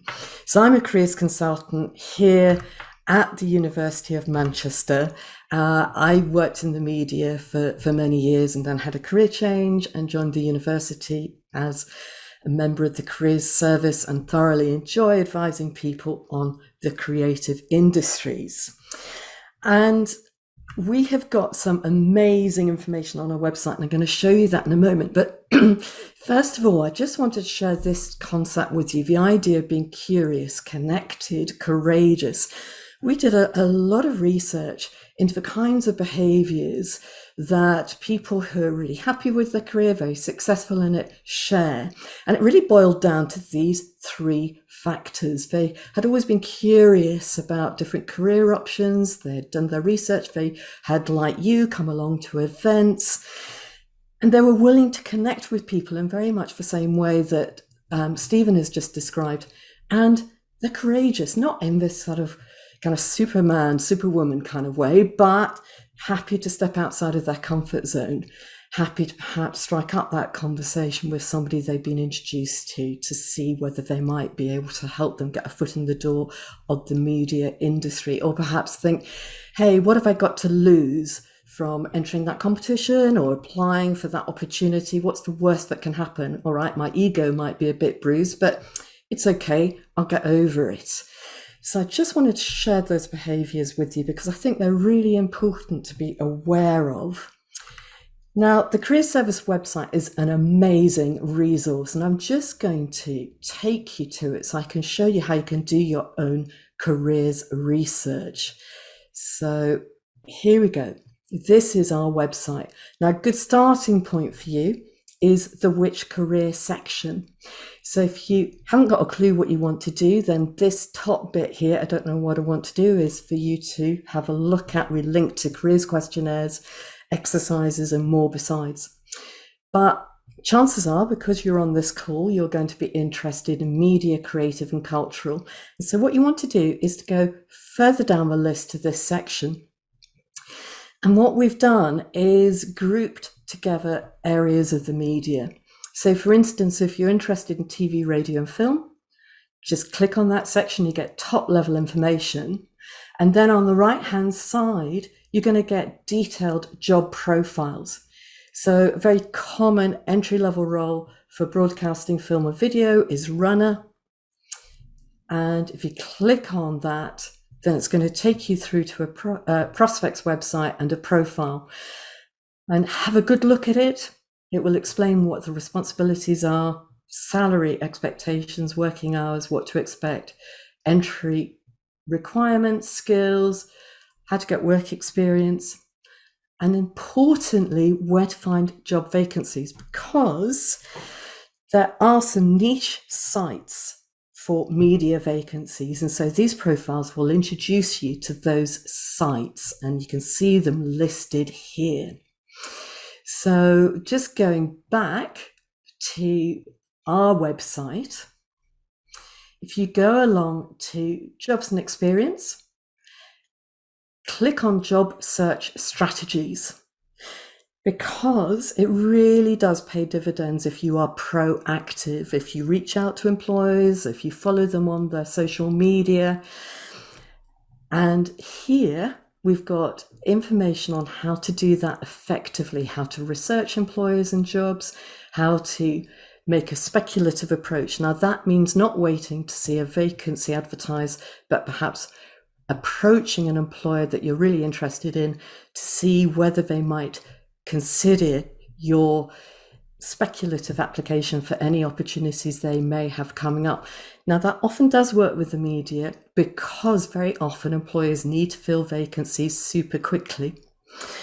Also, they tend to have short-term contract opportunities, and so there can be quite a fast turnover of staff. So this section here, job search strategies, is hugely helpful for introducing you to networking techniques, how to use LinkedIn, how to build your social media brand, how to make those speculative approaches, and how to research employers and jobs. There's a lot more on this website besides. So if you're an international student or you're wanting to work abroad, go to this section here. Help and advice explains how we can support you. We have half-hour appointments available, one-to-one guidance appointments, 60 minutes if you are registered with DAS and have a disability. We also give feedback on applications, and if you have an interview coming up, we can put you through a practice one. So just going back to my presentation, just want to sort of talk you through some key points. Okay. Now, Career Connect is our online portal. It's where you can find events like the one today, but also where you can book an appointment. And it's also where you will find vacancies. Now, they are included under the Opportunities tab. Now, you can get onto Career Connect, as I expect you've already experienced, using your student login details. So it's super easy. Now, we do sometimes get media vacancies on there. All the vacancies on Career Connect have been uploaded by employers. It's not a case of us going onto sites, picking up on vacancies and putting them on there for you to view. We are relying on employers uploading their opportunities. Now, the good thing about that is you absolutely can be 100% certain they want an application from you. They've taken the trouble to upload a vacancy onto our site so you can apply to them. Media employers, as I say, often rely on people approaching them, and they rely on those sort of specialist vacancy sites that you can gain access to via those profiles. I've shown you one that we link to from our website. So they're less likely to put their vacancies on Career Connect. So you do have to look at niche sites. However, always check, because we do get such a wide range of opportunities. So the communications field, so communications in its broadest sense, encompassing communications agencies and employers that have perhaps a communications team employ somebody to do social media and marketing. They are much more likely to use Career Connect. And at the moment, these are examples of vacancies that are on Career Connect right now, which are live and open for applications. And so you can see big range: digital campaigns executive, nightclub videography, photography internship, that's overseas, data journalist, junior account executive, copywriter, PR and communications spring training program, marketing executive, junior digital project coordinator. And the great thing about Career Connect is we have got search fields, so you could actually just focus on internships if that's what you're interested in, or full-time jobs, and then you could set up an email alert. But be sure to just check that the alerts you set up are still working for you, because you may have set up an alert for internships, but then suddenly several months on, you're actually looking at graduate jobs, so that alert's no longer working for you. So make Career Connect work for you. All right. I would recommend that when you're looking for media vacancies, be very proactive. I've already made that point. But it means thinking about employers that are of interest to you, looking on their websites. Also, join the Media Club Facebook group.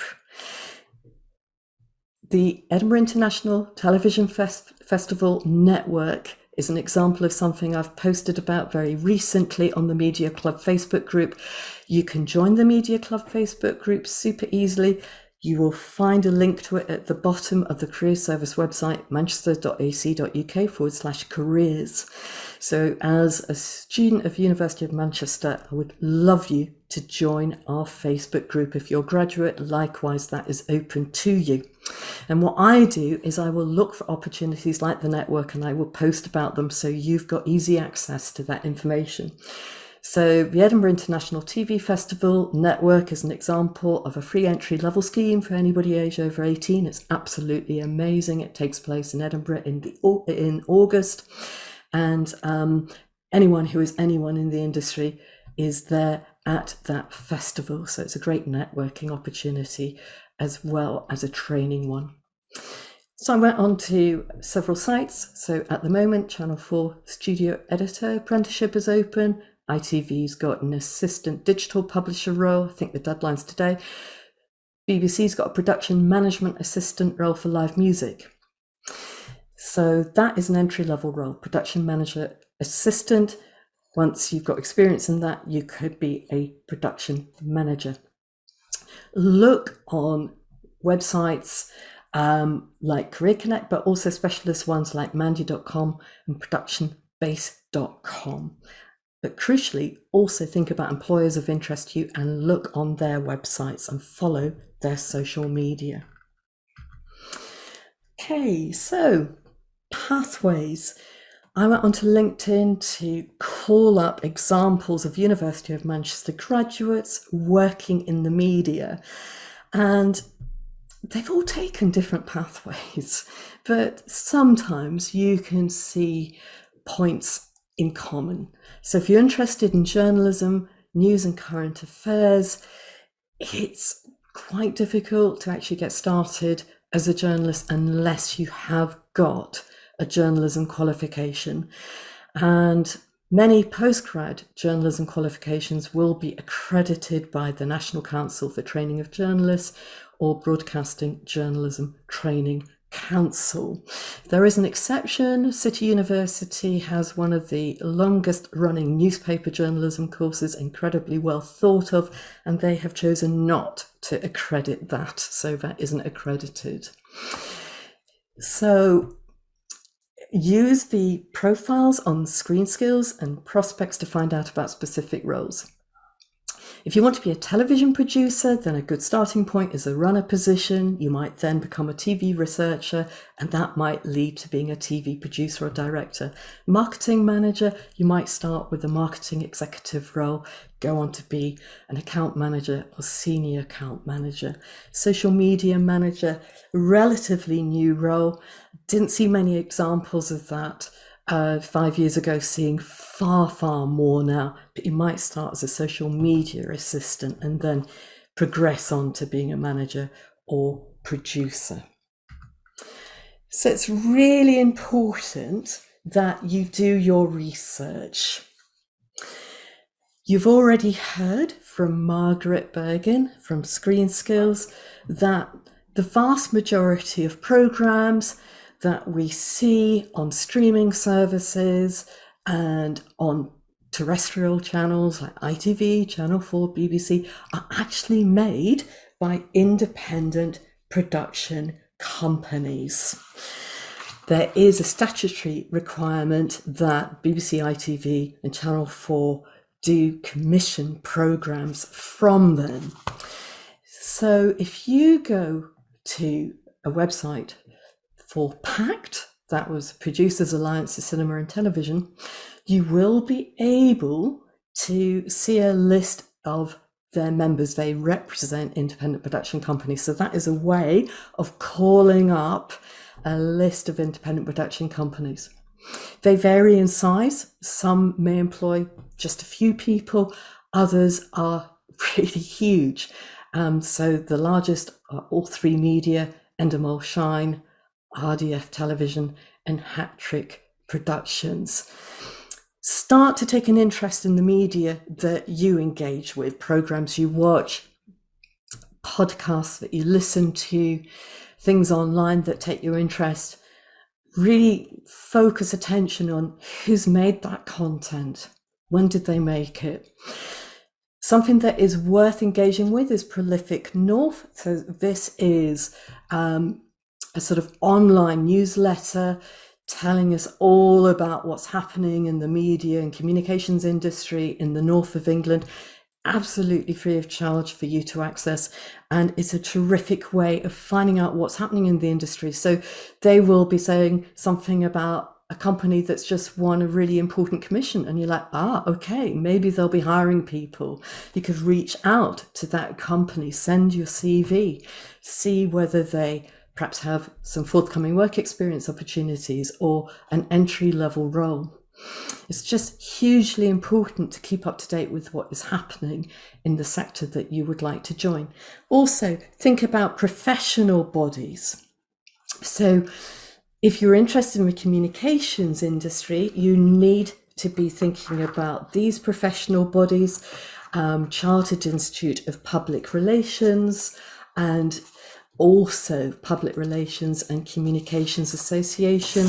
And then we've got the Chartered Institute of Marketing. Creative Access is an amazing organisation that sources opportunities for people from underrepresented groups. They've got a lot of useful information relevant to anybody. Screen Skills, we had Margaret's amazing presentation this morning. Do make use of their website, it's absolutely fabulous, and they have lots of events that are absolutely terrific. So just sort of bringing you full circle to a point that Stephen made about LinkedIn. We've got information on our website about how to make the most of LinkedIn, how to put a really good profile together. It fits with this idea of being curious, because you can actually use it as a research tool. You could have a look at somebody's profile and see how they got from studying at Manchester to the kind of role that is of interest to you. And if you go on to LinkedIn and you do University of Manchester search, you can then click on alumni and actually then look for people who have studied the same course as you, look for where they're working, and really sort of drill quite deep. Don't overlook, though, your existing contacts. There's this really fascinating idea that we're all only 6 degrees of separation away from anybody who may be of interest to us. So don't overlook the obvious. Start having conversations with family members, friends, neighbours about the area of work you're interested in. Somebody might just know somebody who is working in that sector who could have a conversation with you. And also, if you've got 6 or more friends and family members looking out for you, then chances are you've got a better chance of finding a vacancy that is just right for you, that you would like to apply for. I always remember somebody I know whose mum bumped into his old dinner lady from school in the high street, and she was saying, "Oh, how's your son doing?" And she said, "Oh, well, you know, he's really keen to work in the music business." She went, "Oh, you should talk to my boyfriend. He works in the music business." Well, that person, her son, is now a music producer. And it all started with that chance conversation whilst his mum was doing the shopping. If she hadn't known that he was actually really ready to look for opportunities, she might not have even mentioned it. So actually build a bit of a support network. Always follow up on leads, and I know this seems obvious, but always say thank you. If somebody's been of help to you, always say thank you. It just makes the world of difference and just makes them feel, yeah, that was really worth my time. Okay, you've heard now the importance of making social media work for you. If you go onto the Screen Skills website, they've got a really good section on how to showcase your work and the platforms you could use for doing just that. Stephen mentioned WordPress, so you could build your own website. You could link to that from perhaps your LinkedIn profile. But it's really explained in a lot of detail on Screen Skills. But also follow employers. And so just this weekend, I picked up on a tweet from Penguin Random House. They are offering 8-week paid internships. They're open now for people to apply for. And I wouldn't have known about that unless I had followed them on Twitter. So this is just a screenshot of the section on Screen Skills where you will find information about building your portfolio. I mentioned that earlier. Thinking about social media, do check your digital footprint, Google yourself, make sure that nothing comes up that you'd rather others didn't see, and do check privacy settings. And do keep your LinkedIn profile up to date. Manchester Graduate Talent, this is an amazing initiative that Career Service run. We source paid 12-month paid opportunities for final years and new graduates to apply for. Many of those are communications type roles, or they may have a marketing angle to them.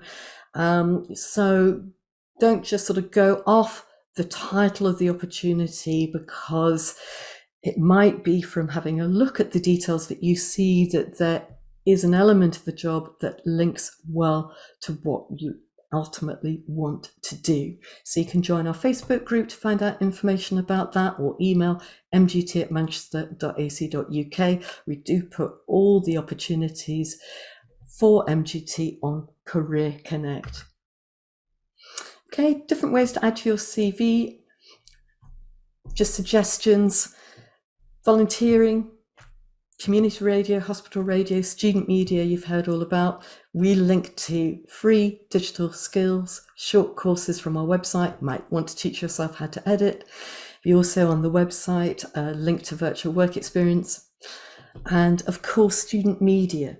If you're a current student, definitely reach out to them. They've got lots of ways for you to gain experience. We do have a work experience to help with the costs of work experience, and so you can find out more about that on our website.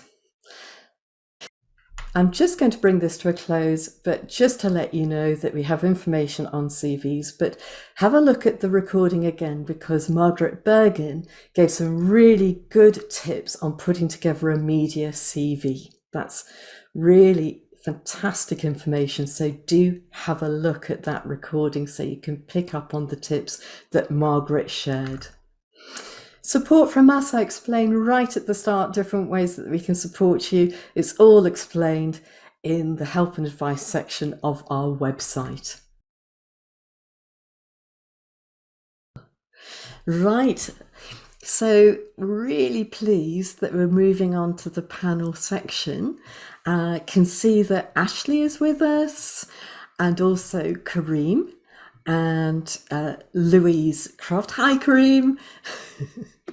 Hi guys. Hi Louise. Hi. Oh, so pleased you could join us. Thank you. Hi, Ashley. Okay. Yeah, good. Thank you.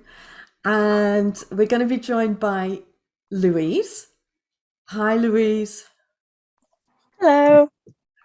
And just checking that everybody is back on the call because we've had a pretty packed morning.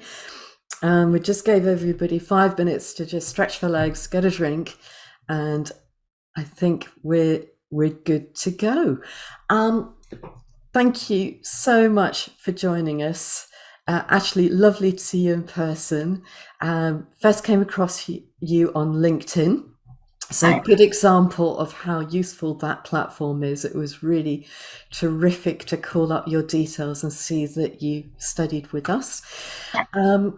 Unfortunately, Charlotte Moore from Lifted Entertainment, which is part of ITV Studios, is unwell today and unable to join us, but she's been really terrific in reaching out to us to say that she would be very interested in receiving CVs from students taking part in today's session. And so what we're going to do is we're going to put the email address for ITV Talent North into the chat.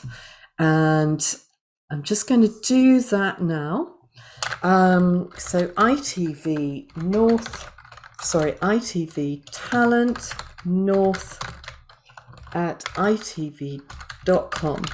So Charlotte unfortunately couldn't be here today, but she sent a message to say she'd be very pleased to receive somebody's CV and send that to itvtalentnorth@itv.com, and very much hope that you will benefit from the tips that Margaret Bergen of Screen Skills gave regarding how to put together a media CV, and also some of the tips that you got from Anya and Stephen about making a very kind of focused, concise, but enthusiastic approach. So your email should just briefly explain why you're reaching out, what you're interested in, and how you are attaching your CV. So Ashley is senior reporter of Manchester Evening News. Kareem, you are with Havas Links. Louise, you're my colleague. You joined us recently on the Manchester Graduate Talent Programme. You hit the ground running. You do so much for us in terms of marketing, student engagement. It's like you were effective from day one. You've been with us for about 7 weeks now, so thank you for that.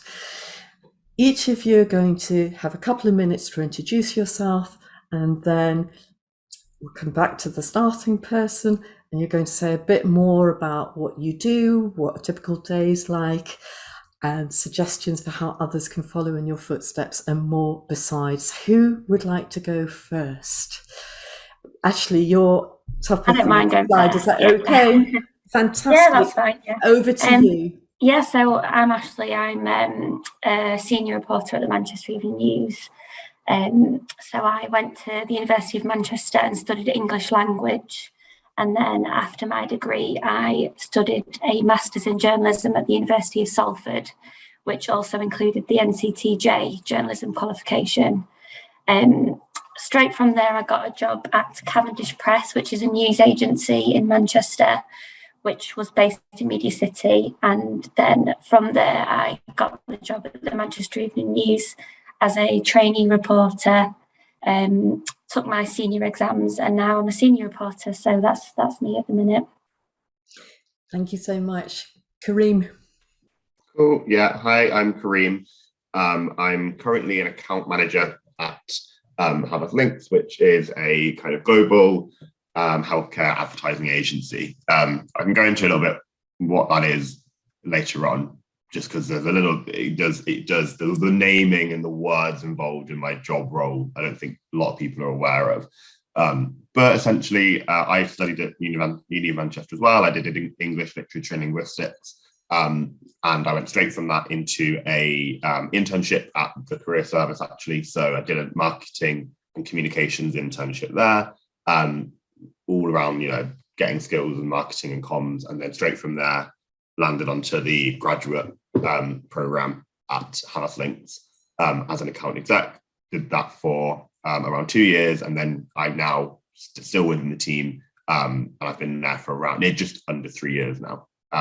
So yeah, really enjoy it. And yeah, we'll talk a little bit later on about what a day in the life in an ad agency is like. But yeah, that's me. Thank you so much, Louise. Hi, so I am currently the Student Engagement and Enterprise Assistant with the Career Service. That's an MGT internship, Manchester Graduate Talent. My undergraduate degree was English with creative writing, and I did that at the University of Nottingham for 3 years. After that, took a few years out to explore different career options, decided that I wanted to return to studying, so came to the University of Manchester and did my Masters in Arts Management. And then as I was doing that course, discovered the Manchester Graduate Talent Opportunities, discovered more about marketing and communications, and decided that's what I wanted to pursue further. And that's where I am now in this role. Thank you. So this is where you each have a chance to actually tell us more about what you do, what a typical day is like, tips for how others might build experience to follow in your footsteps, and whatever else you'd like to share. So starting with you, please, Ashley. So at the minute in my role, I work as the breaking news reporter at the MEN. So I start at 6 a.m. every day until 2 p.m. So I'm up nice and early. So mainly I'm sort of looking around for stories, picking up anything that we get through from the police or any emergency services about stuff that's happening. Just generally anything that's sort of breaking news is what I sort of pick up. That's sort of my little field at the minute at the MEN. So I sort of log in 6 o'clock, check all socials and everything to see if anything's been happening. Check all of our messages to see if anybody's sort of gotten in touch with us and said, oh, there's police here, or there's this going on here, and then it's up to me to sort of chase that and see if we can get a statement or whatever to do the story. It's quite fast paced. I've got my eyes everywhere all the time.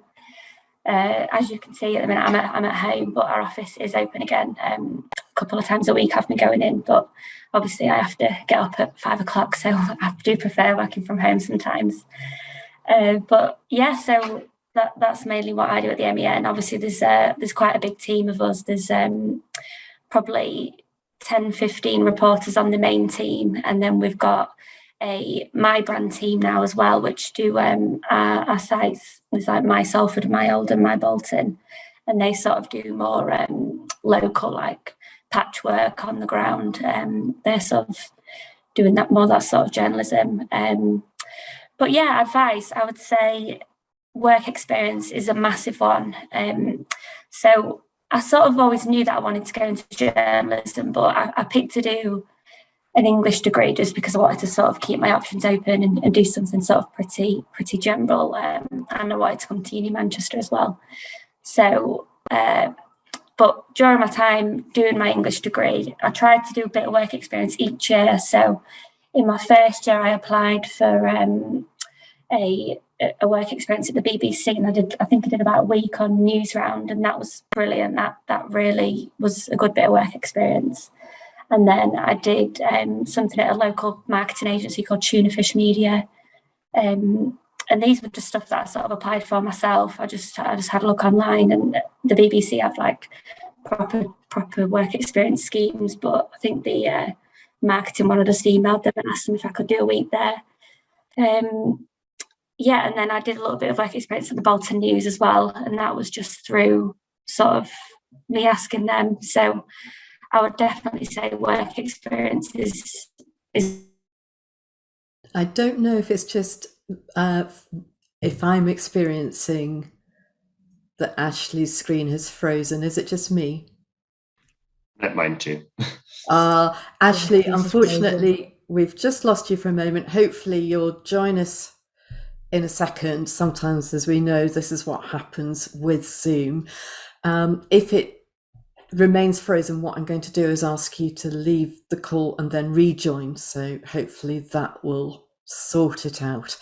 Kareem, could I? Right, okay. I think unless Ashley comes back super quick, maybe I'll hand over to you. So just give her a moment. Yeah, okay. I think if it's okay with you, we're going to hand over to you, please, and then we'll come back to Ashley when she's had a chance to rejoin. Yeah, no problem. Yeah, cool. So yeah, as I said before, I work in an advertising agency in its sort of purest form. So what that is a group of sort of a company that partners up with brands to basically create any kind of marketing and advertising material for them. So it could be anything as big as an advert you put on the telly, or it could be something really small, like anything that is just a marketing material for a company. Usually they have a marketing director or some marketing manager that works for them, but they can't realistically create the things they want to create without a team behind them. So we're kind of the team that works with brands to create things, whether that is video, writing things in text or social media posts, or it is really sort of a huge array of things that we do. I'll pop the Palace Links website in the chat, just so everyone can sort of see what the kind of stuff we do. But essentially, Palace Links is a healthcare oriented, not healthcare focused agency. So we are more, because when it comes to promoting pharmaceutical brands or drugs or anything to do with healthcare, you've got to be very specific about how you do that. And the brands, so for instance, some of our brands that we work with would be like the COVID vaccine, Pfizer or AstraZeneca or companies like that. They need a very specific type of partner with them. So we do that. And as an account manager, which is what I am, I'm not the one who is literally designing the things. Like I'm not like a designer, or I'm not someone who can I'm not a copywriter, someone that would create the content. It is my job to work with the client, to brief the client, to work with the team, to brief the teams in, to come up with that strategic plan with them, and to kind of work with the client contact on a day-to-day basis to get the work done. I mean, if you've ever seen Mad Men, it's basically just Mad Men, because I'm the client services person. So yeah, the typical day for me, working in the creative industry, you do have to kind of, you work in an environment that's filled with just creative people, which I really love. Like I love having a team of strategists and designers and animators and videographers, people that work in the technical side, like the developers that will do your kind of websites. There's a team that just specializes in SEO stuff and sort of social media, and it is a big group of creative people basically. And my job is to bring all these people together, come up with a plan, work with the client to get it done. And I really like that. I enjoy being around a group of people that are switched on to the world of sort of the creative stuff and are basically paid to make cool things for companies. So in terms of how I got there, so as I said, there is a graduate scheme that Havas does. When I joined, it was around 30 students they'd bring on, but actually I think now they're taking on more than 60, maybe 50 to 60 people, which is a lot. For a graduate program, they take all sorts of people in terms of it's accounts people. If you're a creative, if you want to be a creative copywriter or a designer, you can be brought into the scheme as well. And before that, when I was at uni, I did. I had my English literature and linguistics degree, I did that, but obviously I knew that I wanted to do something creative, but I just wasn't sure what. So I did a lot of work with the student radio. So I had my own radio show.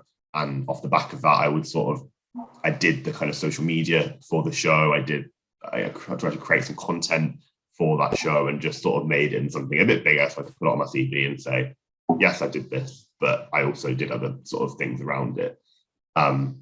I also I worked at a kind of student-run record label as well, was a kind of press person and the PR person for that, which was, again, just another thing that I added on to my CV. And then also I did a little bit of work experience just sort of off my own back. I found a local magazine that I just did a few weeks with. And then I also did this internship, which was it was student marketing and comms internship it was another MGT role like Louise actually. So really, really great. You kind of get stuck into the marketing and comms side and what it, of working, and you do learn a lot. Like it's a proper sort of, you just sort of get stuck in. It's not one of these internships that you just make the coffee, which I know that a lot of people that I know did do. It was kind of, you're given a lot of responsibility. And that kind of opened me up to the world of marketing and comms. I think it's important to distinguish between almost like the two strands of being in marketing and comms. You can be a kind of marketing and comms person at a company. So you could be like a marketing assistant or a junior marketing assistant, or go into that kind of in-house way of marketing, which I think is a really great way. That was what the kind of internship was. I got introduced to the other side by my friend who worked at Havas in London, which is agency side, which is, you are part of this bigger team. And I just found that really interesting. I wanted to be creative in my job. I wanted to have creative conversations and talk about cool things and be part of a bigger network, because Havas is a company that sits in the same umbrella as like Universal Music Group. So the record company is the same, they're the same umbrella as them. And we work a lot with them as well. Like I now have contacts with the Universal Music, which is really great. I didn't think I would ever have that. They also do things like Canal Plus, which is a French film studio, and Gameloft, they create games. So having a company that's under that umbrella, if you want to work in media, is really great, because you almost have access to a lot of big global companies that you wouldn't have really had before if you're not part of one of these companies that has sort of networks like this. And then, finally, I think just in terms of like tips and how to get into it, I would just make sure you're kind of researching all types of jobs when it comes to media. Like I didn't really know much about the advertising industry before. I sort of just did a bit of digging, and it really is, if you're interested in kind of staying in a relatively creative job, but having that security of a kind of that corporate side of it, I would definitely look into it. I just think experience really helps. Having like interesting experience, things that you actually feel passionate about talking about. I've been on the other side of interviews now where I can watch people just talk about things they've done, like actually care, which is a big thing for companies like this. So if they want to kind of see you're authentic, how authentic you are, and kind of why you actually want to be in the creative industry. Doesn't matter if it's not a formal internship or a formal bit of work experience. I think that just any kind of experience that can show off what you can do will help you. Karine, that's brilliant. Thank you. I'm just going to check if Ashley is able to rejoin. Brilliant. Ashley, sorry that we lost you. I lost internet connection. Sorry about that. No problem. It's lodged in my mind that you start your job at 6 a.m. Respect that. It's just my Wi-Fi. It's just a bit rubbish sometimes. But yeah, I'm back on. Can we come to you, please? Could you just give us a taste of what your job's like and suggestions for how people could follow in your footsteps? So it's like I said, it's quite fast-paced working in a newsroom, especially before the pandemic when we was all in the newsroom. It was a lovely place to work. There's no real quiet atmosphere like a newsroom, like when something's happening and you sort of all have got to come together and so let's send somebody to the scene, let's you pick up a live blog, let's send a photographer. It's just, and then you'll have the people on the content desk who are sort of in charge of us, and they're sort of guiding us and telling us sort of the best things for us to go, the best ways to go about things. But yeah, it's a good variety as well. Like I obviously, because I'm the breaking news reporter now, I'm not out and about as much, but when I first started out, I would be going here, there and everywhere. So if there was sort of, say, a murder in Salford, they'd say, right, Ashley, we need you to go down to the scene, we need you to chat to people, see if they know anything about what's happened. Because obviously we run live blogs for big incidents, so that's something that's exciting. I mean, it's not exciting all the time if you're getting sent to some horrible street somewhere and there might have been a horrible crime, but it's a good variety. And I've done a lot of court before. Court reporting is something that I really, really enjoy. It's again, it's not always nice, some of the things that we report on in court, but it's something that obviously in journalism, I didn't go into law, I went into journalism, but I've learned so much just from being in court and being in that sort of environment. That's something that I've really enjoyed. But yeah, I would just try and get as much experience as you possibly can. Just reach out to people and just tell them that you'd like to do a few days there. And like Kareem said, it is good to do like a variety of different things. So I sort of always did want to work at the Manchester Evening News, so I kind of had my heart set on that. But my first job at Cavendish Press, it was quite tough. It was lots of court and lots of inquests, so it was a little bit tough sometimes. But I got my job at the MEN from that. They sort of came to me and asked me if I wanted to come in for an interview. So they wouldn't have known who I was unless I took that job at Cavendish. So it just sort of goes to show, if you just sort of stick at something, then you will get there in the end. Because like I said, I did want to work at the MEN and now I am. So, but yeah, I mean, I would say journalism's a great job. If you do want to go into news reporting, I think it's great. I think every day's different. That's probably the best thing. There's always something different happening, and it's it keeps you on your toes. Like Kareem said, the same. Everybody that I work with is just great. Everybody's dead creative and yeah. So, but yeah, if anybody's got any questions or anything about sort of getting into somewhere like the MEN or anything like that, then I might be able to help, hopefully. Yeah, Thank you so much. And Louise, you did an MA in Arts Management, Policy and Practice, didn't you? And then you joined us fairly recently in an MGT role, essentially the same one that you, Kareem, did when you were with us. Can you tell us your experience of that? Yeah, so my role at the moment is essentially supporting the career service with their communications and the messaging that they want to send out. So as you know, the career service run a really good service. They have lots of resources and events available, and it's kind of part of my role is supporting them with getting that messaging out to students. So I help run the social media channels, I help run the blog and the newsletters that go out to students. The role is essentially kind of trying to understand how to reach students and get their messages across, and being able to support that through those different channels. So there's kind of like a research element to it as well. It's kind of understanding, how to reach out to people and find that. In terms of a typical day, it's one that's quite hard to pin down because it is very different. Working in the university, you kind of change. As the students change, you kind of go through that educational life cycle, so there'll be time where events are quite present. So we've just had a really busy season with lots of different events on, so there's been a lot to do messaging, and then there's sometimes design work, so I support the career service with getting designs made. So in terms of how I got here, it was so because I did my master's last year, I did it part-time across 2 years.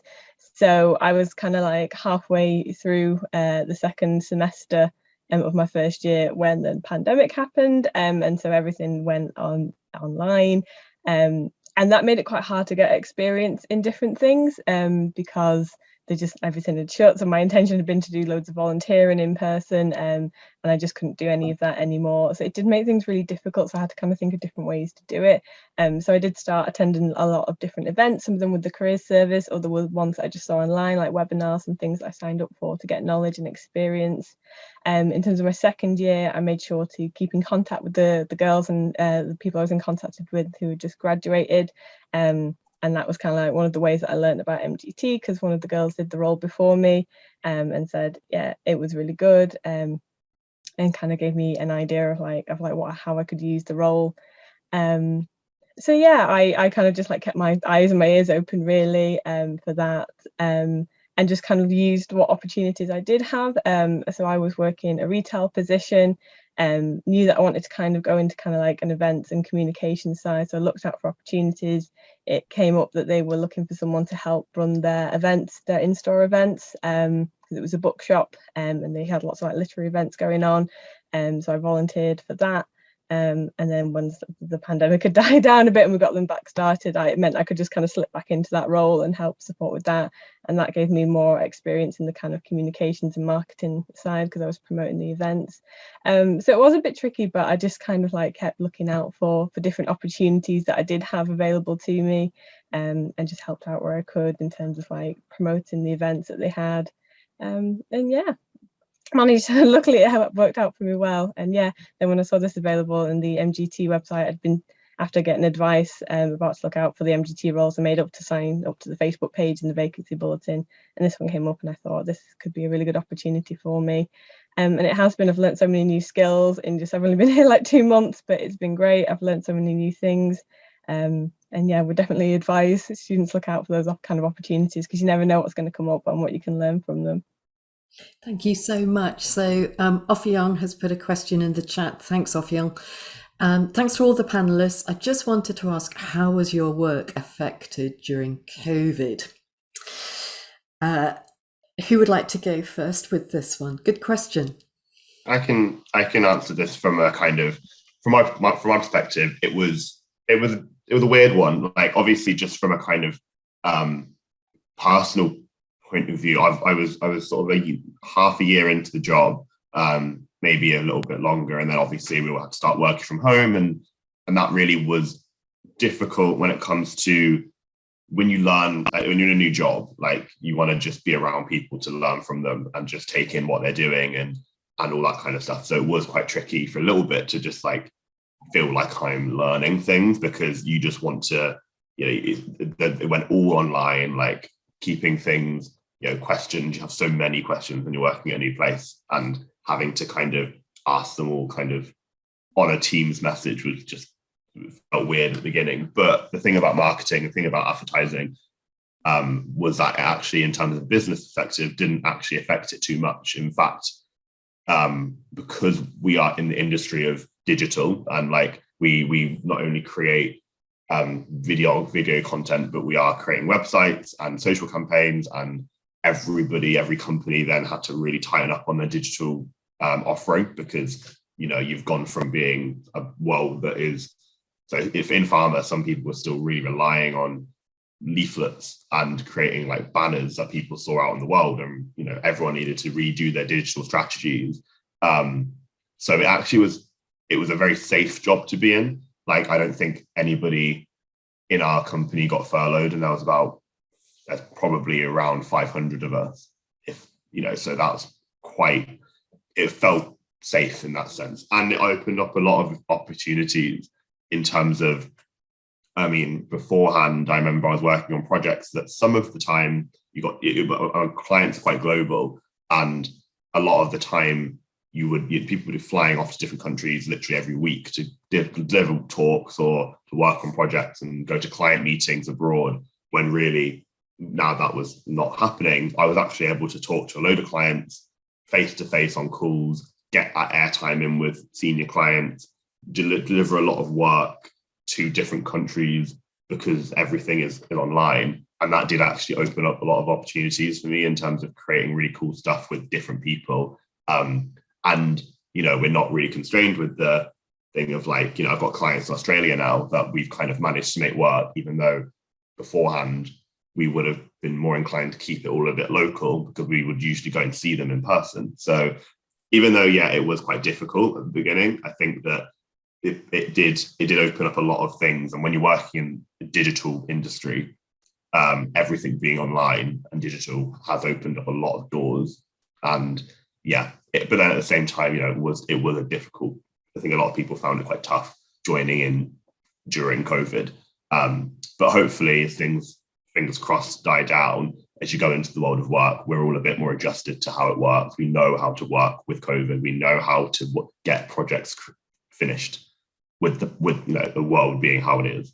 So it's probably all settled down a little bit now, and it will kind of be a lot more seamless and a lot more without any hiccups, hopefully. Fascinating, thank you.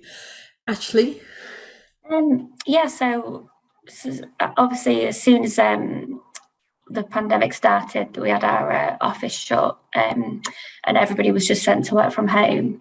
And it was quite hard at first getting used to it, just not being in that newsroom and being able to turn to the person next to you and say, hey, have you picked this up? Who's doing this? It's just so much easier to do that in person than it is over sort of chat. But we all got used to it quite, obviously we just had to, and we all adjusted. So Reach PLC, who own the MEN, they obviously own like the Mirror and the Liverpool Echo and lots of the different big papers. And they've actually shut down quite a lot of the newsrooms because I think they just realised that because everybody could work from home, and it's been working throughout the pandemic, that they just shut some of them. We've been lucky enough to keep ours, which I'm really happy about, because I like this sort of flexible working that we've got at the minute, where we can go in the office or we can work from home. So it's quite nice, say working from home on a Friday, and then as soon as you're finished, you haven't got to commute. So that is one of the benefits. But yeah, it's different, but I think everybody just sort of adjusted to it and just did what they needed to do. Obviously, we're online. Online is the biggest thing for us. It's all about getting page views and obviously getting revenue through advertising and things on our stories. But so obviously the paper in the pandemic, that was I think the company took a big hit from that because nobody was going out to buy newspapers. But it's I think we've all just got used to this sort of new way of working. And yeah, I agree with Kareem. Like, for new people who started in the pandemic, I do think that probably would have been quite difficult, not having that sort of team around you. But now that we can go out and about a little bit more, everybody's sort of met up and everybody's sort of part of the team now. So, but yeah, I think we've adjusted to it now, and it is nice to have this sort of flexible working that we've got going on at the minute. So, yeah. Thank you. Louise, I won't put that one to you because you joined us recently. You weren't with us during the pandemic when we were working lockdown. So, but there will be other things that you can answer. The next question, I think, is a really interesting one. I'm going to kind of just broaden it a bit, because it's around, do you see yourselves being in your roles in the long term, or is it or is your current role a stepping stone to something else? And I want to sort of broaden it slightly, because very often roles in the communications industry might be short term, might be done on a freelance basis or on a short-term contract. And so I wonder if you could sort of comment on your own experience of this, but also your understanding of the sector generally, if that's okay. So, Kareem, could I start with you?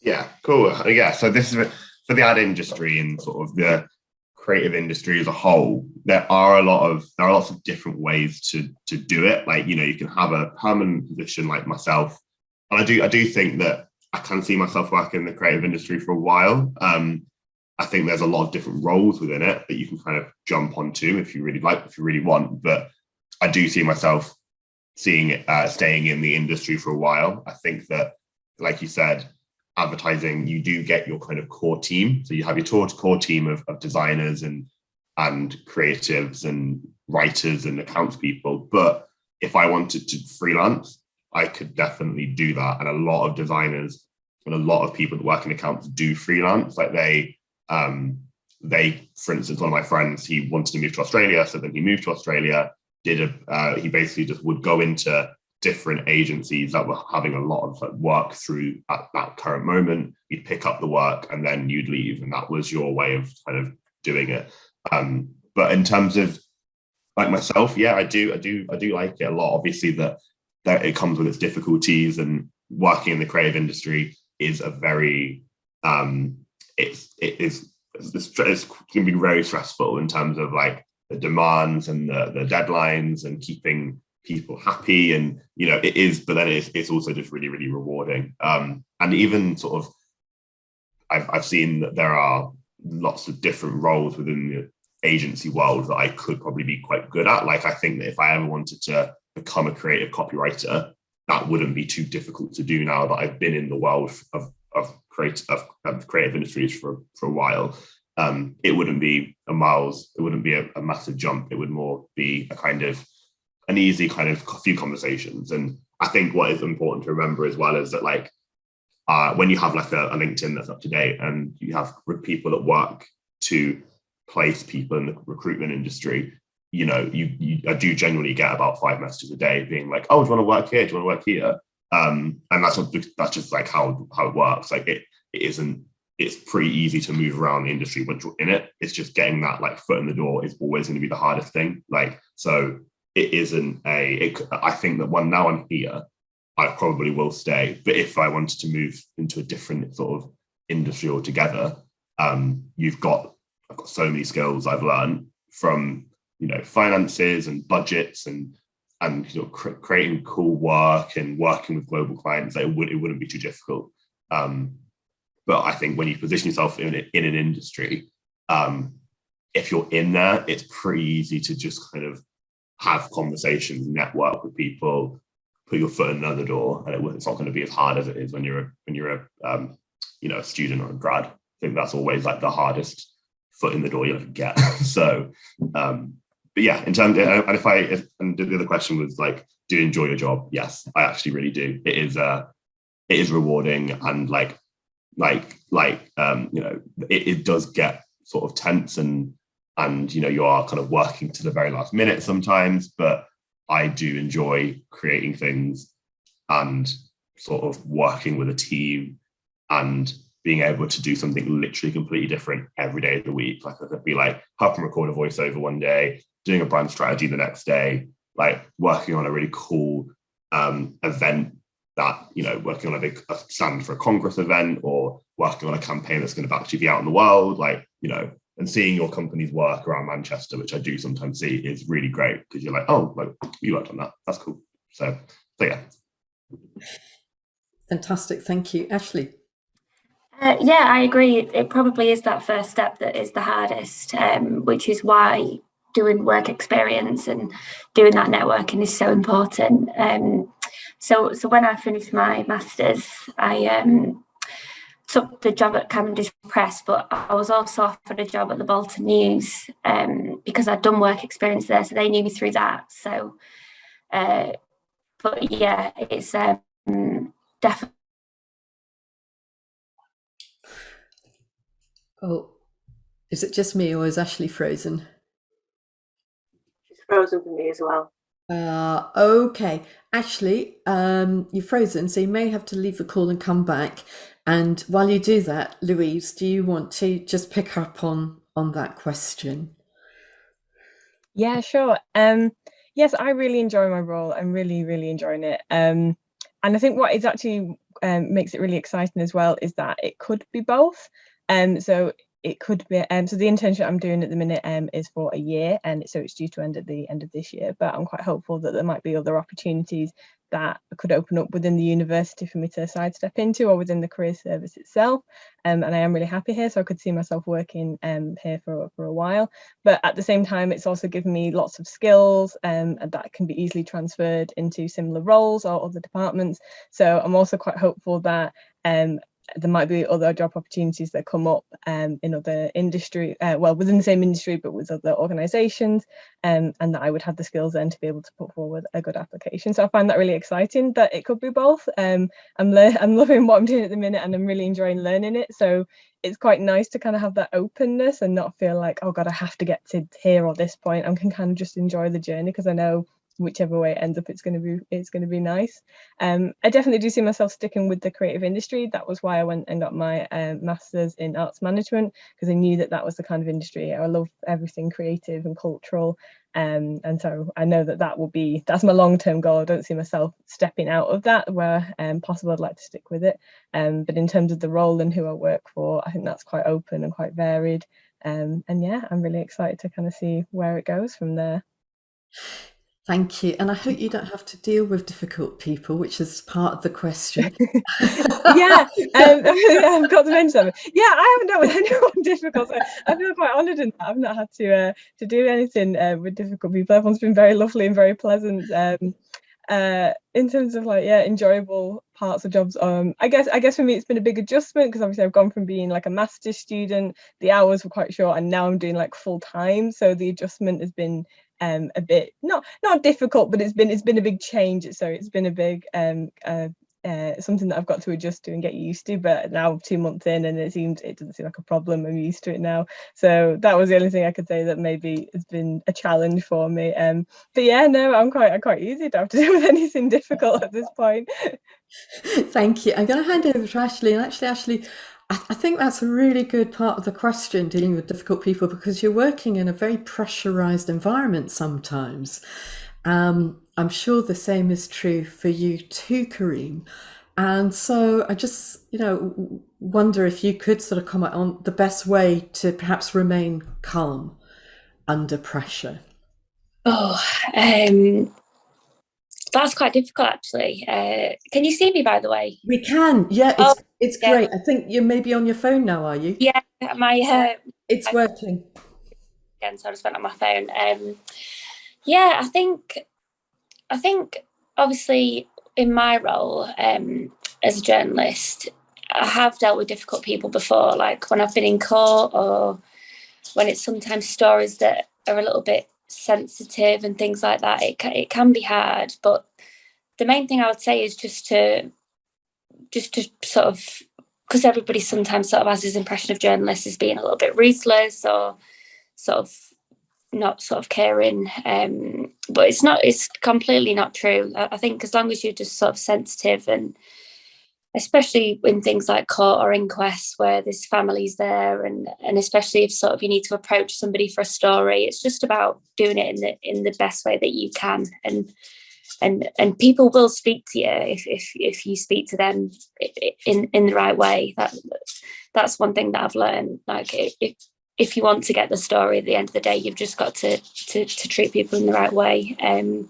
In terms of like staying calm, I think it's just sometimes it's hard to, obviously, if you're working to deadlines and you've got 2 news editors in 2 different ears saying, can you do this, can you do that, can you juggle 10 things at once? It can be hard, but it's just staying calm and sort of being sort of, like you say, just being calm and not trying to worry about things too much, I would definitely say. But yeah, there can be some difficult parts of journalism. I wouldn't want anyone to think that it's super easy, obviously being a news reporter, because it can be hard. And you probably, if you do get a job at somewhere like the Manchester Evening News, then you will probably have to do stuff that you're not overly keen on all the time, because some of it can be difficult, like you say, some of the court and the inquests and things. But it's worth it when you do everything right, and when you get the story and you've gone about it the right way. It is worth it.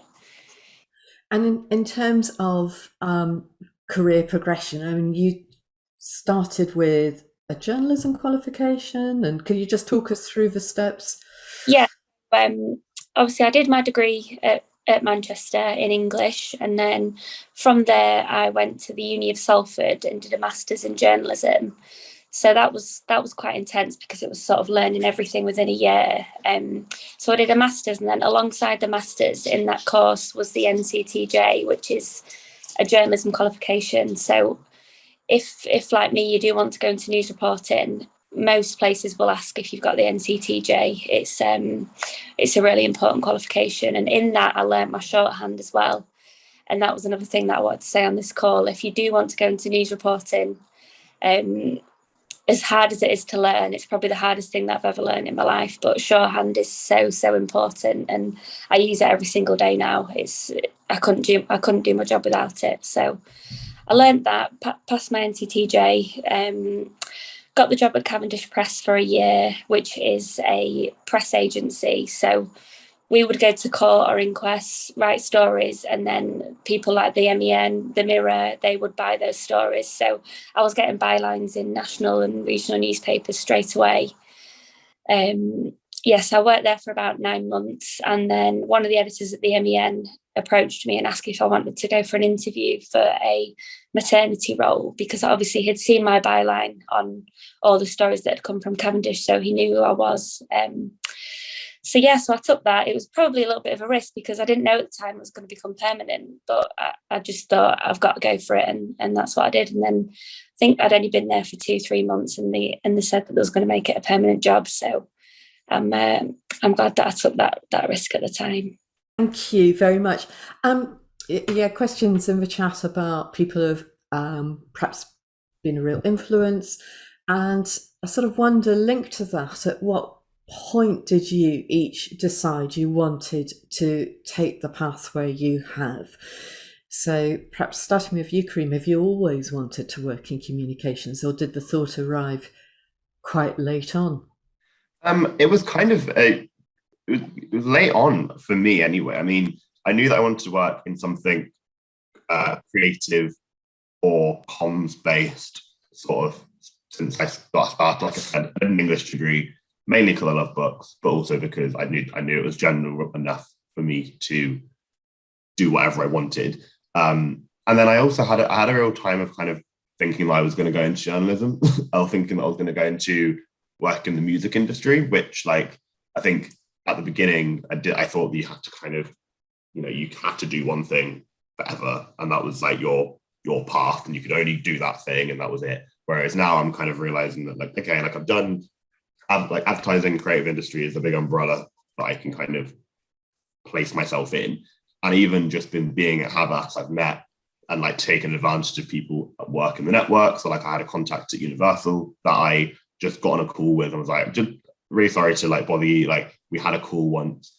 I just want to like ask if you like have any tips or know how I'd best get into the music industry when it comes to like publishing or music marketing and things like that. So I have that contact now. I may go down that route if I want to. Like I said before, I could go down this sort of advertising route for a long time, but I made sure the experience I had as a student, like, I kind of looked like 10 years in the future and was like, I want to be able to still talk about the experience I had as like a 19-year-old up until sort of every job I do. It all needs to have a bit of a through line. Like, it made sense for me to do my kind of marketing comms internship, as well as like my PR stuff with the record label, as well as doing a radio show with the social media channel set up for that. Like, it all kind of makes sense, but it wasn't too specific. So yeah, I did kind of think I just didn't want to work in anything too, like, I didn't want to do something really kind of boring that didn't have any kind of creative element in it whatsoever. But with an account management role, like, I still am in charge of the finances, the budgets, the timelines, like the more kind of administrative stuff that requires me to like use that kind of more sort of corporate part of my brain, and marry that with the creative stuff. And to be honest, in terms of influential people, like, I did have one of my friends who wasn't from a different uni but just was a bit older than me. He worked at Havas as well, and he just said, look, I think you'd be really good at this kind of job. And he kind of took on a role of like an informal mentor that I'd meet with every month, and we'd just talk about like how you get into the industry. Once I was in the industry, just like using his thing as an account. He was a director, so he'd be able to give those tips, and keeping in close contact with someone in the industry, it does make a huge difference. So like, if you in any way, shape or form can get in touch with people like in the industry, whether that's from like a formal network, mentorship, or just a couple of messages on LinkedIn, I do think that would benefit. And to be honest, like we were saying before about difficult people, like, I'm being warned about what it's like as a client, as an account manager with difficult clients that will like very much be that kind of, the person that you have to just sort of sit and take things on a call with, and designers who get really like, just people that work in the creative industry, like they take so much pride in their work that you do have a lot of, not confrontations, it's never like that. It's more just like creative differences. Being able to mediate that is a skill that I learned from my mentor at the beginning of my journey. So it all kind of set yourself up well, and it will benefit. Fantastic, thank you. Ashley, do you want to comment on anyone who's influenced you, and at what point you decided to be a journalist? I kind of did always want to go into it, from being at school, just from enjoying sort of creative things and English and books as well. Yeah, I think from being quite young, I did want to go into journalism, but like I say, I just took English for my degree because I wanted to sort of keep the options open, because obviously with a degree like English, you can pretty much go into anything. So, but yeah, after doing like the work experience and stuff while I was at uni and having a feel for what it was like, that's when I thought to myself, yeah, this is definitely the industry that I want to go into. And that's when I decided to do the journalism masters, because I knew for certain then that was the kind of thing that I wanted to do. But yeah, I mean, as a news reporter now, at some point I would like to move up to the content desk, so to become an editor. That's what I'd sort of aim for. But many people who work at the MEN or who work as news reporters, that if they want a bit of a change from journalism, they might go into sort of more comms sort of roles. So there's so many different things you can do with it, like being a press officer, being a communications officer. There's just lots of different ways you can go. So yeah, many people do sort of go into that route, maybe when they're a little bit older, probably because they'll be able to get a little bit more money. So lots of people do that. But yeah, for now, for me, it's I do enjoy my job where I am, and I would like to sort of move up to become an editor. That's what I'd hope for. Thank you. And Louise, when did you know you wanted to take this pathway? Yeah, so similar to everyone else, really. I'd always grown up with like a love of the creative. So I really liked writing, and I really loved like arts and cultural events and things like that.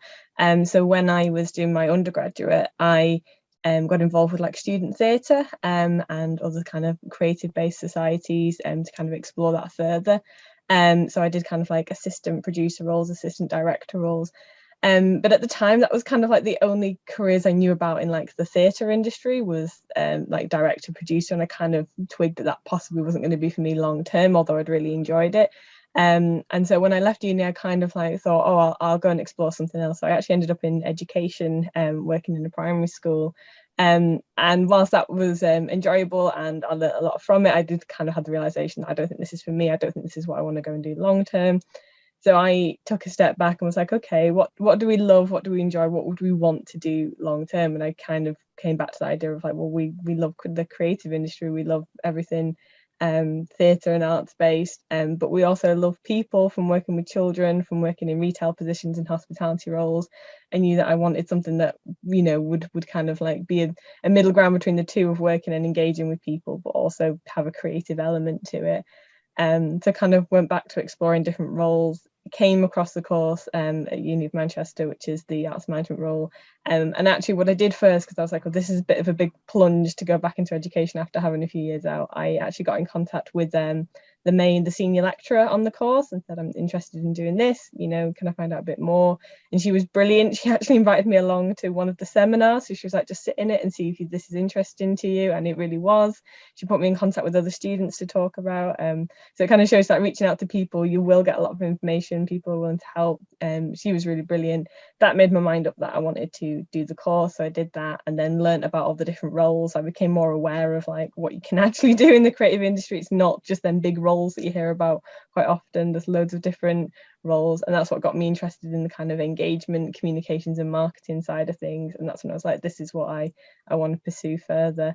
And that's then what got me out looking out for the opportunities, and then came across MGT. So yeah, it's worked out well. Thank you. So we've got just 5 minutes left, so I'm going to just draw on 2 questions here. So Caroline's really interested to know what's the most challenging part of your role, and then there was a question specifically for Ashley, very much linked to that.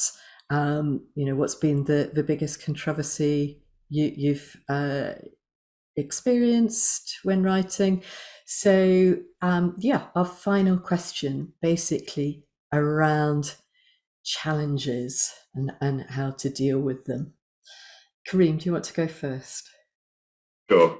I think in terms of the most challenging part of my role probably is around, you know, the workload. Like, you know, I think it's common knowledge that working in like the ad agency, it is like there can be like late nights and early starts and lots of different things going on at the same time. And, you know, it is kind of a baptism of fire when you first start, because you are just sort of, I think, you're used to kind of being at the client, you work with a client and being in that kind of that fast-paced environment, you learn a lot, but like you learn it pretty quickly. I guess that's quite challenging. And I guess as well, I think it's definitely become a lot better. And as you become more senior in your role, you actually feel more confident just saying no to a lot of things.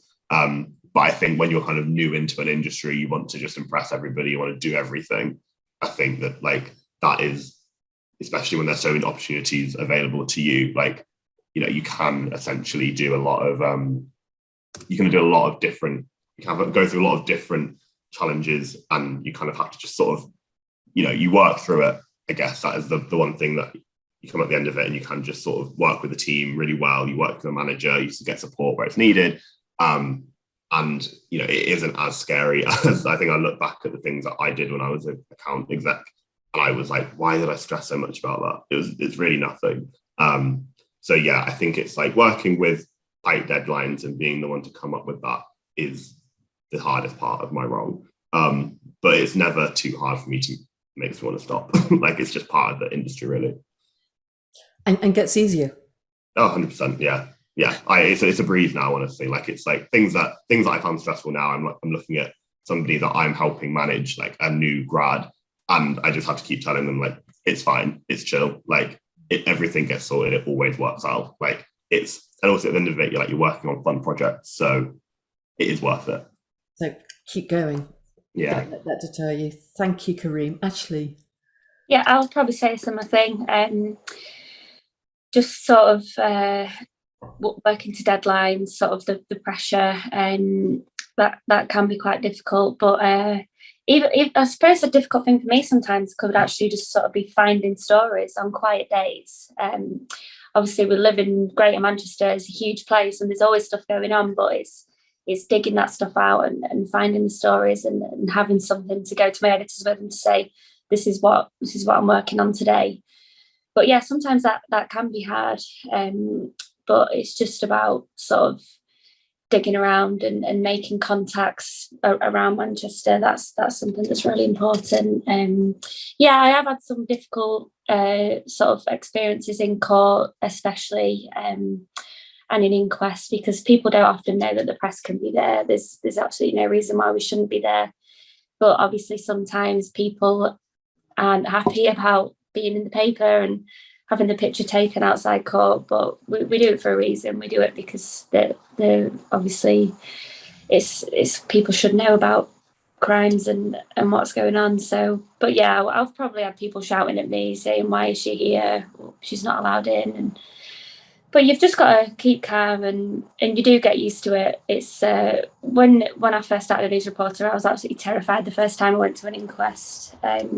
Just obviously somebody's died and you're there, and sometimes it doesn't feel the best, but we are always there for a reason. We're there to raise awareness of stuff and to get stuff out there. So you've just got to keep thinking that, and the more you go, the more you get used to it, and the more you do these difficult sort of stories, you do get used to it. So yeah, it can be hard sometimes, but overall it is a great job, I think. And like I say, every single day is different. And maybe earlier on I was sort of, because I've been at work this morning, I was writing about a stabbing at a school, and then the next minute I was writing about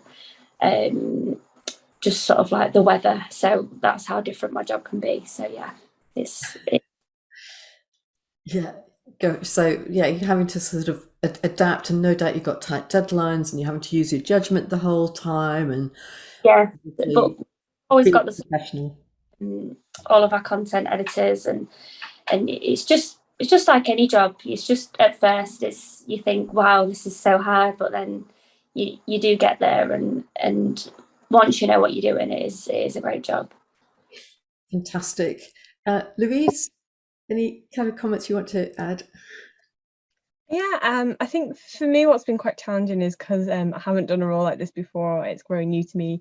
I've been kind of exposed to like a lot of new stuff in quite a short space of time. So a lot of things have come up that I've just hadn't come across before in my other work experience. So I think that can feel quite daunting, because you get set a task and you're like, oh, I haven't done this before. How do I do it? There's been a lot of new software and communication platforms that I've had to sort of pick up and learn that I hadn't done before. It's been challenging, but you know, it's one that I've kind of like faced head on. You realise there's a lot of resources online to help you kind of improve your digital skills and your knowledge. Anything that you're using, someone's written something up, so there's blogs, there's videos and stuff if you need help. Kind of picking things up, and also just talking to your teammates. If you're struggling with things, you can just say, oh, you know, how did you do this, or what would you recommend I do in this situation? People really helpful and get back to you and give you advice. So although it's a challenge to kind of be faced with a lot of new stuff, there are also ways to kind of combat that. So yeah, never sort of worry about going into a job thinking, oh, well, I haven't done that specifically. I had never used InDesign software or Premiere Pro before I started this job, and now I've used both, and InDesign I'm quite fluent in now after only a few months. There's obviously still more that I can learn, and I'm excited to do that, but I find it quite you know, quite strange to think a few months ago I had no idea what the software was, and I couldn't do anything on it, and now it's kind of like almost a daily part of my job that I use a lot. So yeah, there's always a solution to any challenge. That is a really positive comment to end on. There's always a solution to any challenge. I'm gonna have to write that down. Thank you all so much. We've come to time. Any quick final comments? I wouldn't want you to sort of go away thinking, oh, I wish I'd said this or that. Any quick final comments? I'll probably definitely say, because you will get, if you do want to become a news reporter, you'll get told this loads of times, and you'll think I'm not going to need it, but get your shorthand if you want to be a news reporter. It's very, very hard, but keep at it and do it, because so many jobs want it, and it's one of the biggest parts of my job. So I would say definitely push at it and try and get it if you can. Can you teach yourself? Is it still T-line or Pitman's? T-line is what I did, yeah. It was, we had a shorthand teacher at my master's, so I learnt it in a year. It was very hard, but just revise every night and get it done. Absolutely. I never mastered it. Did the course, but I didn't practice. So yeah, T-line, okay. And there are things online that you can do to help you gain that shorthand. Amazing that here we are, 21st century, but shorthand is still a really important skill for journalism. Yeah, definitely. Thank you. Kareem and Louise, any last comments? Yeah, I'd just say that realistically, you know, advertising might not be for you, but, you know, there are, with Havas especially, like a huge grad program that is available to you, to kind of, you know, it's looking for people just like yourselves. So I'd definitely do that. I'd get in touch. Well, I'd start researching things like Prolific North and The Drum. They're like creative websites that can just help you get inspired about the creative industry. And I've seen a comment already saying, like, how do you deal with writer's block? I'm no writer, but I work with a lot of writers at the time, and just being able to like see the work that's out there in the world and like get inspired by advertising and things that are actually, you know, out there in the world already, like, you know, keep an eye on that, on those websites, because if you can go into an interview and say, oh, I already know the world, I know the industry, you know, you're not only going to inspire yourself, but you're going to make yourself look like you know what you're talking about as well. So yeah, do the grad scheme, or apply for the grad scheme if you're interested, because, you know, there's heaps of spaces on it. So yeah. Fantastic. Louise, final comment? Yeah, just the same, to kind of keep your eyes out for opportunities. I would obviously very much recommend the Manchester Graduate Talent Scheme if you're in your final year, but I know that there's loads of other opportunities that we run in the career service for experience, placements and internships, so definitely to look out for them, but also to kind of see what opportunities you can make for yourself. Like I said earlier, I was working in retail, which doesn't seem like it's very relevant, but then there was the opportunity to do the event side of it and the social media side of it, so you can kind of sort of make opportunities for yourself where you have to. It's not always as easy as it sounds, but it is possible, and yeah, just to do things like that, just keep looking out for what you can be doing alongside your studies.